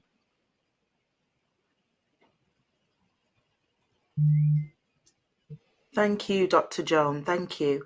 We've had another question come in from our virtual audience who has said, we are in favour of vaccines. However, are these biotechnology? And a follow-up question to that is, are these new biotechnologies FDA approved? Dr. Nakiv, I don't know if you've got a response to that. Well, what we do know is that I'm not sure about the specifics, but what we do know is that these vaccines are safe. They've been trialed, they've been tested rigorously, and have been produced. Like I said before, they have been produced at lightning speed, but they have been produced at lightning speed with that level of safety, and also with keeping in mind that we need to be protecting ourselves and our communities. So we need to keep that in mind in terms of how they've been developed. But in terms of the specifics around the detail and specifications, I wouldn't have an answer for that personally myself. Right. Thank you. Professor Webley? It is biotechnology. So is insulin. These are all biologically advanced technologies that give us medications. So 21st century medicine is inextricably linked to biotechnology, because outside of biotechnology, what you have is that you have my grandmother's medicine, which says, go boil this bush or these leaves and it will heal you. So, so I'm not sure where the question is coming from. I know that people are afraid of of nanotechnology, right? Because the Moderna and Pfizer vaccines, for example, are encapsulated in lipid nanoparticles. But people throw those words out as if they mean something different from what they really are. All that nano describes is size. A nanoparticle is just a billionth the size of a meter. The same way that a millimeter is a thousandth the size of a meter. So people need to separate those from the myths that you hear, so that you're not afraid of something that there's nothing to be afraid of. You can make a nanoparticle out of anything.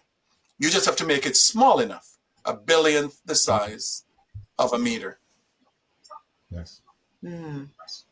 Thank you for that clarity. I think that's going to help a lot of people. Over to you, Bishop. Thank you. Yeah, thank you for that. And it does help in terms of nanotechnology. That science has advanced greatly, and I understood that there is a little capsule that you could take with the cameras. As you take that, you're taking photos or photographs, like just filming what's taking place inside of you. So, knowledge will advance. But there is another question that's out there, and this is, I guess, is verging on the political, because coming back to the AstraZeneca, the Oxford AstraZeneca, there appears to be mainland Europe, or there was certainly until the EMA, I believe it is, issued a bulletin recently about the efficacy of the AstraZeneca, and does it cause thrombosis, blood clots? And if so, I mean, is there anything to this? Because there's still some threads of that argument out there, where we found that the vaccine was held in various warehouses and so on, whilst maybe in France, in Germany, and other countries, they were avoiding this. And I know that recently in the States, there were some tests that were done. I have not got the dimensions of that. Maybe you could, as a panelist, help us on that, because it did not help the journey. And where people were skeptical, they would say, as I say in where I come from, you see me tell you, sir? I don't know if you've ever heard that before, where people say, well, that's right, we were pointing to that. So, help us a little bit on that. Any one of the panelists, any of you, please. So Bishop, again, these are the type of things where you have to know the science, right? If you don't know the science, then everything that you see becomes problematic. So what we see is that we saw a small number of people who were experiencing challenges with blood clots after receiving the AstraZeneca vaccine, either one or two doses. But then you have to wonder, how is the AstraZeneca vaccine made? This vaccine is made in a way that we call a viral vector vaccine, right? In other words, you use a harmless cold virus. In this case, for the AstraZeneca, it's a chimpanzee cold virus that has been modified so it doesn't replicate, and it doesn't even cause the cold that it would in the chimpanzee, doesn't cause that in the humans. So essentially it becomes a Trojan horse that carries in the genetic material of the spike protein for the coronavirus. So when it gets into the body, it enters your cells and it induces the production of proteins for the spike protein of the coronavirus. Of course, it also produces adenovirus proteins, but your body now builds an immune response against the spike protein because it is circulating now, it's being produced. Once that production is done, the body processes the proteins that are made, and that's how the immune system knows that it is there. The immune system doesn't go to dinner and just start chewing on its food. It has to cut it up into discrete particles, discrete lengths. Literally, your T cells see what we call foreign antigens at anywhere between 11 to 17 amino acids. Proteins are made up of amino acids. So the immune system is seeing discrete particles of those, which means that all of those proteins get broken down. The virus itself, because it can't replicate, gets wiped out of the system as well. So within a couple months or within weeks, I wouldn't expect to find any of the proteins that are produced in your system or any of the viral particles that carried it in your system. What you have then is a robust immune response against this produced protein that the body sees as foreign. So what the investigations show, you typically hear the headlines when these things happen, but not necessarily the investigation. What the investigation showed is that they couldn't associate any of these clots with a direct cause from the vaccine. There was one death of somebody who had those clots.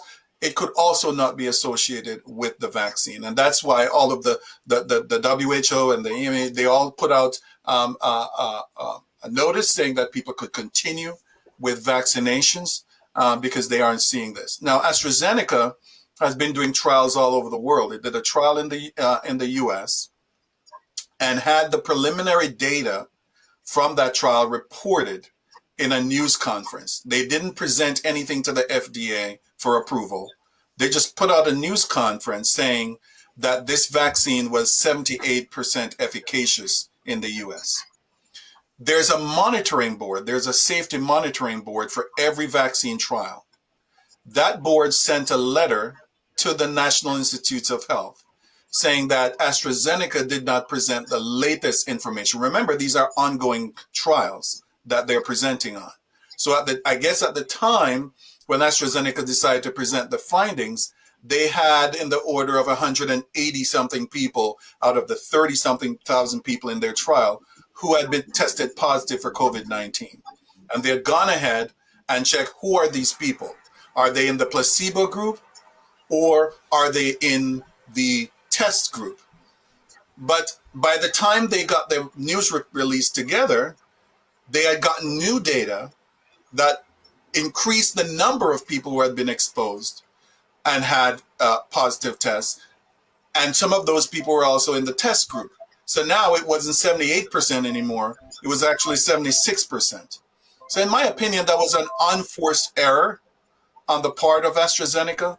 There was nothing that prevented them from reporting that it was 76%. Maybe they wanted to report the higher number. But this is still a very efficacious vaccine because the FDA, as well as the UK monitoring boards and the EU, have a 50% threshold for a vaccine to be approved. In other words, if you get a vaccine that is more than 50% efficacious, it will be approved. 76% is way above 50%. And so that really, Bishop, has been the conversation over the past 3 to 4 weeks about the AstraZeneca vaccine and about the hesitancy now. And knowing that they were having this issue in Europe, I think a part of the issue that you're having in the EU and in the UK is also geopolitical. You know, my friend, Dr. Garrett Wilson, and I were on a radio show earlier this week, and he explained very clearly that there's a lot of geopolitical issues happening where the vaccine has been caught up in a part of that. And so you have to also put that as part of the backing for what is going on. Back to you, Bishop. Thank you. Thank you so much for that. It helped to clarify that. Dr. Joan? Thank you very much, Bishop. I just wanted to add to all that Professor Webley has said that there is a background risk in the general population of people having clots. There is an increased risk of people having clots if they get the COVID-19 virus, the infection. The signal, so we call it a signal, if we see something that needs looking into further, the signal from the vaccination program where millions of people have been vaccinated and some people have had clots, which we don't think is associated with the vaccination, is still at a much lower level than we would expect. So I hope that that gives some information and perhaps some reassurance to people as well. Thank you, Bishop. Indeed, thank you. And any other responses from the panelists? I think really, in summary, the point that Dr. Joan and Professor Wilmore has made really helps to clarify that, because I know a number of people have spoken to me on that very said point. If they're having these issues, if you don't research and dig a little deeper in the science to find out what's transpired. You would run with that if you're already nervous and apprehensive.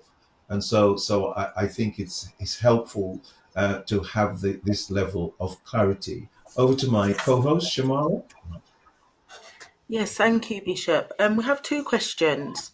Number one, first question is, will taking the vaccine interfere or alter a person's DNA? That's something that's come through. And then the second one is a theological question.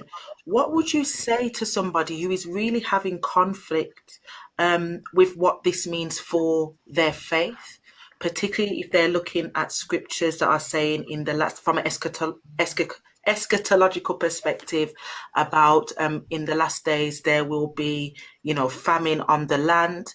People who are looking out for these signs, what would you say to those individuals, even who might have a premillennial view of the rapture, of Christ coming back?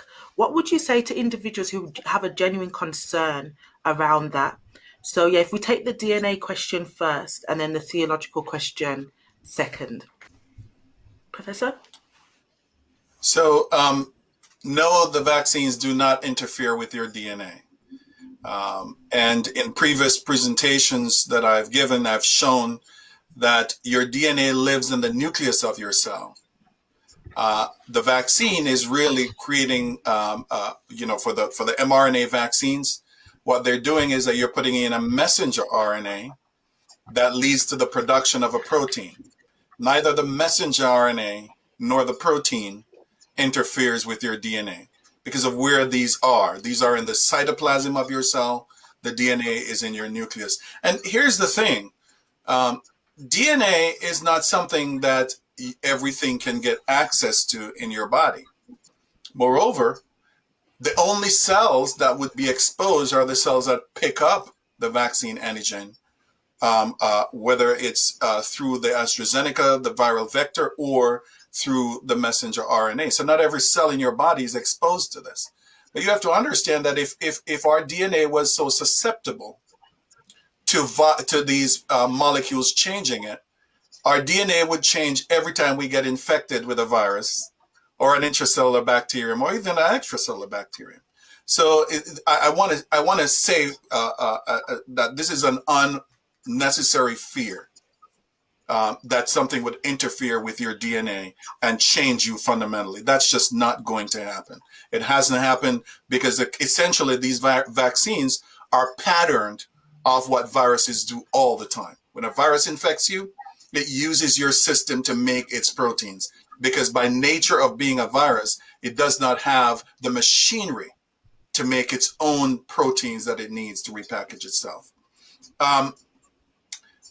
Dr. Marvin gave a really great text in his intro, looking at, I think it was 1 Corinthians 12 and verse 9 there, talking about the fact that people are given different gifts. And a part of the gifts is the gift of healing. And if you believe in Jesus Christ, if you believe in God, you also have to believe that the God who has given you this faith to look forward to his second coming has also given different people gifts, some for being teachers and preachers, but others the gifts of healing. And the next gift that he has given to every believer is the gift of wisdom, that we can look and read his word and properly understand what it is saying to us. We're not fragile Christians. We're Christians who believe in an all-powerful God. We're people who believe in the power of Almighty. And that Almighty, when he was on earth, some of his most memorable activities was the healing that he gave to people who were sick. In fact, the Bible makes it clear that sometimes when he passed through a city, not a single sick person was left in it after he passed through. Didn't matter what your ailment was, you were healed by him. So if we believe in God, we have to now look and ask ourselves, what is it that Jesus wants me to do? If you think that he wants you to finish the work of the gospel, then clearly he doesn't want you to die a premature death, because that would prevent you from completing the work of the gospel, to spread this gospel around the world. Or he doesn't want you to have morbidity that leaves you unable to be able to carry out that work. And that's just the way I see it. Back to you, Bishop. Thank you. Thank you so much. And very profound, very profound. And Dr. Marvin, on the question that Shamara asked. Indeed. Thank you, Bishop. In fact, whatever one's eschatology was, whether it's a pre, mid, or post-tribulation view, amillennial, post-millennial, or pre-millennial, there is nothing textually that would prevent one from engaging vaccines. And let me just point out one text. I like to use text. Let me use another text in what we call theologically Luke Acts, but for Acts chapter number 3. There's a man at the gate beautiful. He's crippled. He's laid there daily, begging alms, begging money. And Peter and John looked at him and said, "Silver and gold have I none." You know the text, such as I have. Give by the Christ, rise up and walk. Now notice the text, rise up and walk. But later in the text says that the apostle lifted him up by his hand, and his knees and his ankle bones received strength. So there were two things going on, talking about gifts, plural, of healing. One was the spoken word, whatever your eschatology is. But two, they also lift him up. So maybe perhaps there should be a balance between the spoken word, which is the theological side, and the lifting up, which is the scientific methodologies. Over to you, Bishop. Thank you. Again, very powerful. You're coming back to that point which you made, that this balance between the partnership between us and God and us, what he does and how we respond. Thank you so much for that. Greatly appreciated. And Shamara, was there a third part to that question? No, I think it was just those two questions, but I think even when we've listened to some of our audience before, there seems to be a hesitancy around the mixture of science and theology, and sometimes that they're polarized as opposed to working together to show the fullness of God. So I wonder if, yes, Dr. Marv, if you want to speak into that. One of the things that interests me with the issue of COVID-19 and vaccines is more statistically driven, and what about African Caribbeans in the 4 countries, the United Kingdom, amounts to 3.5%. 3.5%. So we were at the front when the virus initially broke out and, dying disproportionately. And I thought to myself, another text, the stone which the builders refused has become the head of the corner. So if one was thinking about issues such as what Professor Wilmore, population control and stuff of that nature, why, and I have no intention of coercing anyone, but I wondered why you would not take the vaccine, seeing that it's affecting a particular population demographics in particular, 3.5%.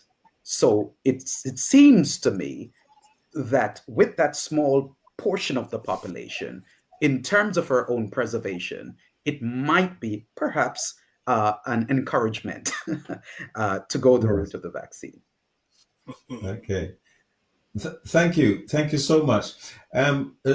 Dr. Nakvi, one question would love to ask you: should children be vaccinated, considering they are low risk of catching the COVID, and yet they are considering vaccinating the children in this country anyway, maybe in August?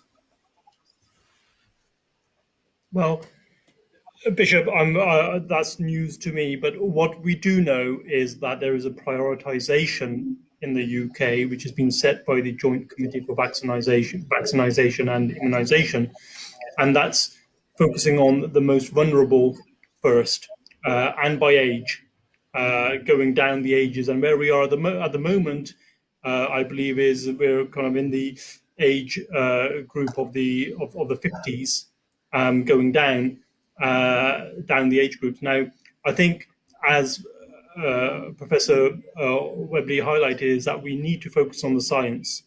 And if the science points to the fact that actually immunizing children and those below the age of 18 is a way to go, and that's the decision that's made with the safety and the rigorous tests and everything else that need to be carried out, and then that will be, I guess, the decision that will need to be made, but it needs to be based upon the science. And if I can just add as well, Bishop, if I may, just to the previous points around the relationship between science and religion, coming from a Muslim background myself, I can see absolute synergies with particularly the Abrahamic religions around the notion that we need the protection of life.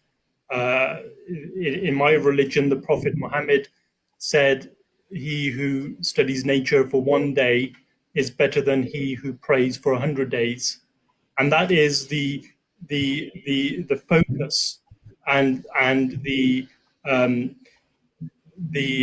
emphasis given upon science and upon nature and about protecting ourselves.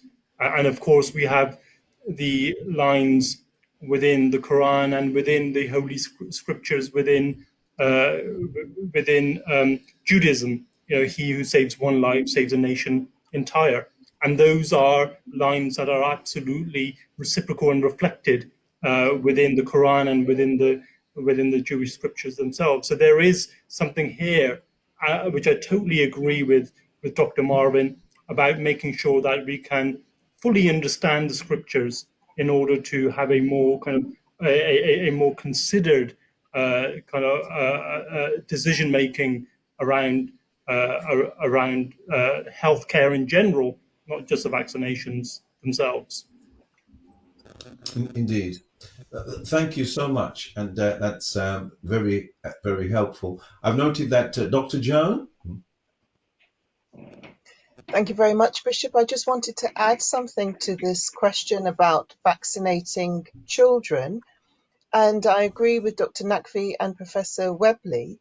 We have to be led by the science, and the studies in children are just now starting. So to the person who asks, are children going to be vaccinated in August? There's no current plan to do that. The studies are being done now so that the evidence can be gathered. I try and give a balanced perspective. And so in terms of a balanced perspective, as Professor Webley said, if a virus is allowed to be out in a community, it allows it to possibly mutate. And so one consideration may be that within children, within younger age groups, if this age range is left unvaccinated, the virus may be able to mutate and therefore affect older or other age groups. Now, I'm not saying that there will be routine vaccination of children. I'm trying to put both perspectives, but I just want to say again, the studies are just now starting, so there is no plan to routinely vaccinate children. Thank you very much, Bishop. Back to you, Sister Shamara. Thank you so much, Dr. Joan, for that clarity around children. It's a concern that's come up in our community. So thank you for providing, that clarity. And also thank you to all of our panelists, Dr. Joan, Dr. Marvin, Professor Wilmore, Dr. Naqvi, for your expertise tonight, for articulating in an accessible way, still, in an expert way, but accessible for our audience to understand what's happening with the COVID-19 pandemic as we go forward. Tonight, we've heard from a holistic perspective. We've also delved into a theological perspective, and we've looked at what does it mean for us to study scripture, not necessarily just have a high view of scripture, but look deeper for what it means for us today. We've also looked deeply at the COVID-19 vaccine. Thank you, Professor, for that amazing presentation, where people are actually able to see the trajectory of what's been happening with the vaccine and what it actually does to your body through images. So please do connect with Professor Wilmore, look online for him to look at that further. So as we've come to an end of this session, our third episode in this series, we hope that you've been able to have some information that will help you to make an informed decision. This panel has been about being objective, but giving you the facts so that you can then go away and do what is right for you, your family, but also your community. As Dr. Jones said, the Zulu phrase Ubuntu, I am because you are. And let's take that away with us tonight as we go into our everyday lives. So I'm now going to hand back over to Bishop Tedroy. Over to you, Bishop. Thank you, Shamara, and I say ditto. I echo the sentiments, all that you have shared, and on behalf of the eldership, the leadership of the Church of God of Prophecy Trust in the UK, and all the parachurch organisations that we have worked with, West Midlands Faith in Action, Rafa, and Sentient Support Services, the Good Neighbours, all of these, we are deeply thankful to you for your time, for your focused presentations. And also, we want to thank the Mayor of Bristol in his absence. He did communicate, and he was able to communicate on the Zoom platform. And if you are listening, Right Honourably, Mayor Marvin Reyes, there is an invitation for you to join us on the platform in our recent forthcoming plans. And so, yes, thank you for that phrase, Dr. Joan, Ubuntu. I am because you are. And indeed, to bring us under the canopy of the Abrahamic faith, Dr. Abib, from which we are stemming. We do pray and ask God for his covering, for his presence to be with us. And we have Bishop Lenford Rowe, who I do hope that we will be able to hear Bishop Rowe. You'll be praying for this covering upon us, you, the panelists, Shamara, myself, and all of our audience everywhere in the UK, mainland Europe, the Caribbean, Canada, North America, and South America. Indeed, we are because you are. And so the world is one village, God's people. The earth is the Lord's, and under his canopy, his presence, that we live. And so we ask Bishop Lenford Rowe to pray this pastoral covering over us. Bishop Rowe, thank you. Thank you so much. Thank you. Just bow your heads with me as I pray.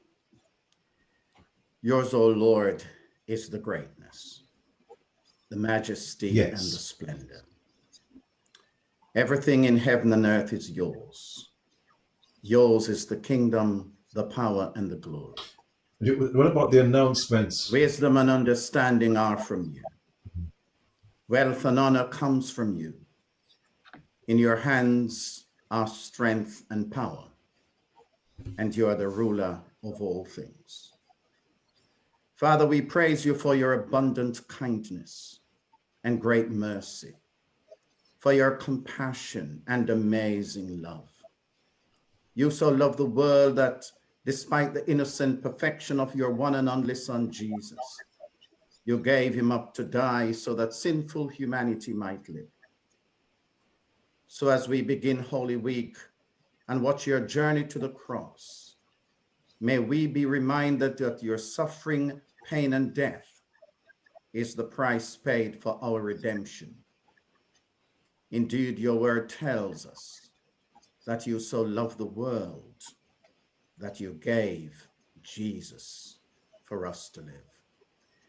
Father, we thank you for our presenters, for Mayor Marvin Reese, Doctors Jones St. John, Abib Naqi, Marvin Sanguinetti, and Professor Wilmore Webley. And not forgetting our hosts, Bishop Tedroy Powell and Shamara Fletcher. Lord, we ask that you strengthen and uphold these men and women so that as they serve in their different roles, they will do so with diligence, care, and love, recognizing that they're placed where they are for such a time as this, and the work they do is of great importance. Lord, please remember all our doctors, nurses, and emergency workers, those working on the front line of COVID-19, those brave men and women who put their own lives at risk in order to help others. Please sustain them and guide them. In strenuous and challenging times, comfort them with the love that only you can give. Father, I pray for their full protection amid the stresses and strains of each day. Loving God, I pray for those who are sick, hurting, lonely, and discouraged. May you guide them with the light of your love and fill their hearts with hope to lighten the darkness. Finally, Father, we are truly thankful for healing and wholeness and for the health benefits made through the vaccine. May you help those who have already been vaccinated to continue in good health, and those yet to be vaccinated to make the right decisions through factual, helpful, and informed considerations. And so we say, Father, please go with us now as we depart from this platform, and evermore we ask you to be with us as we seek to benefit from your grace, your love, and your goodness. Thank you for being with us in such a very special way this evening. And now we commend ourselves to you. In the name of your Son, Jesus, we pray. Amen. Amen. Thank you. Thank you. Thank you so much, Bishop Rowe, for that pastoral prayer, covering the canopy under which we move forward into this week. Not only us, not only our audience, but all of God's creation. I bless God and thank you. And so I wish to once again thank my co-host, Lady Shamara, for the excellent work that you have done and are doing. We continue to pray for you, Shamara, that you continue to build on the great work that is being done at the CTE to enhance that. We believe that God has placed you there for this time to collaborate, to participate in what God's doing there and in his wider world. So panelists, I ask you to remember us as we work together. And once again, heaven's blessings be with you as we close with our worship song from Lateef Powell from the Church of God of Prophecy in Farm Street in Birmingham. Thank you.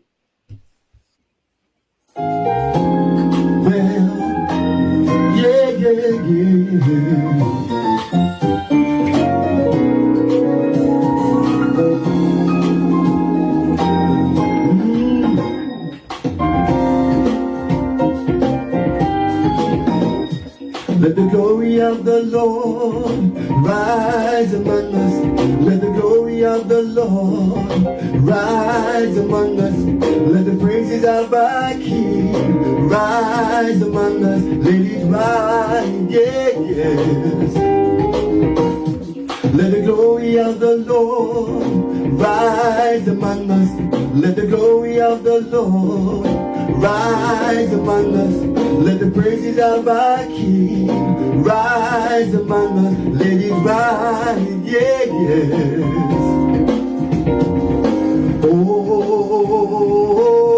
Oh, let it rise, yes. Oh, let it rise. Let the glory of the Lord rise among us. Let the glory of the Lord rise among us. Let the praises of our King rise among us. Let it rise, yeah, yes. Let the praises of our King rise among us. Let the praises of our King rise among us. Let the praises of the Lord rise among us. Let it rise, yeah, yeah, yeah, yeah. Oh, let it rise.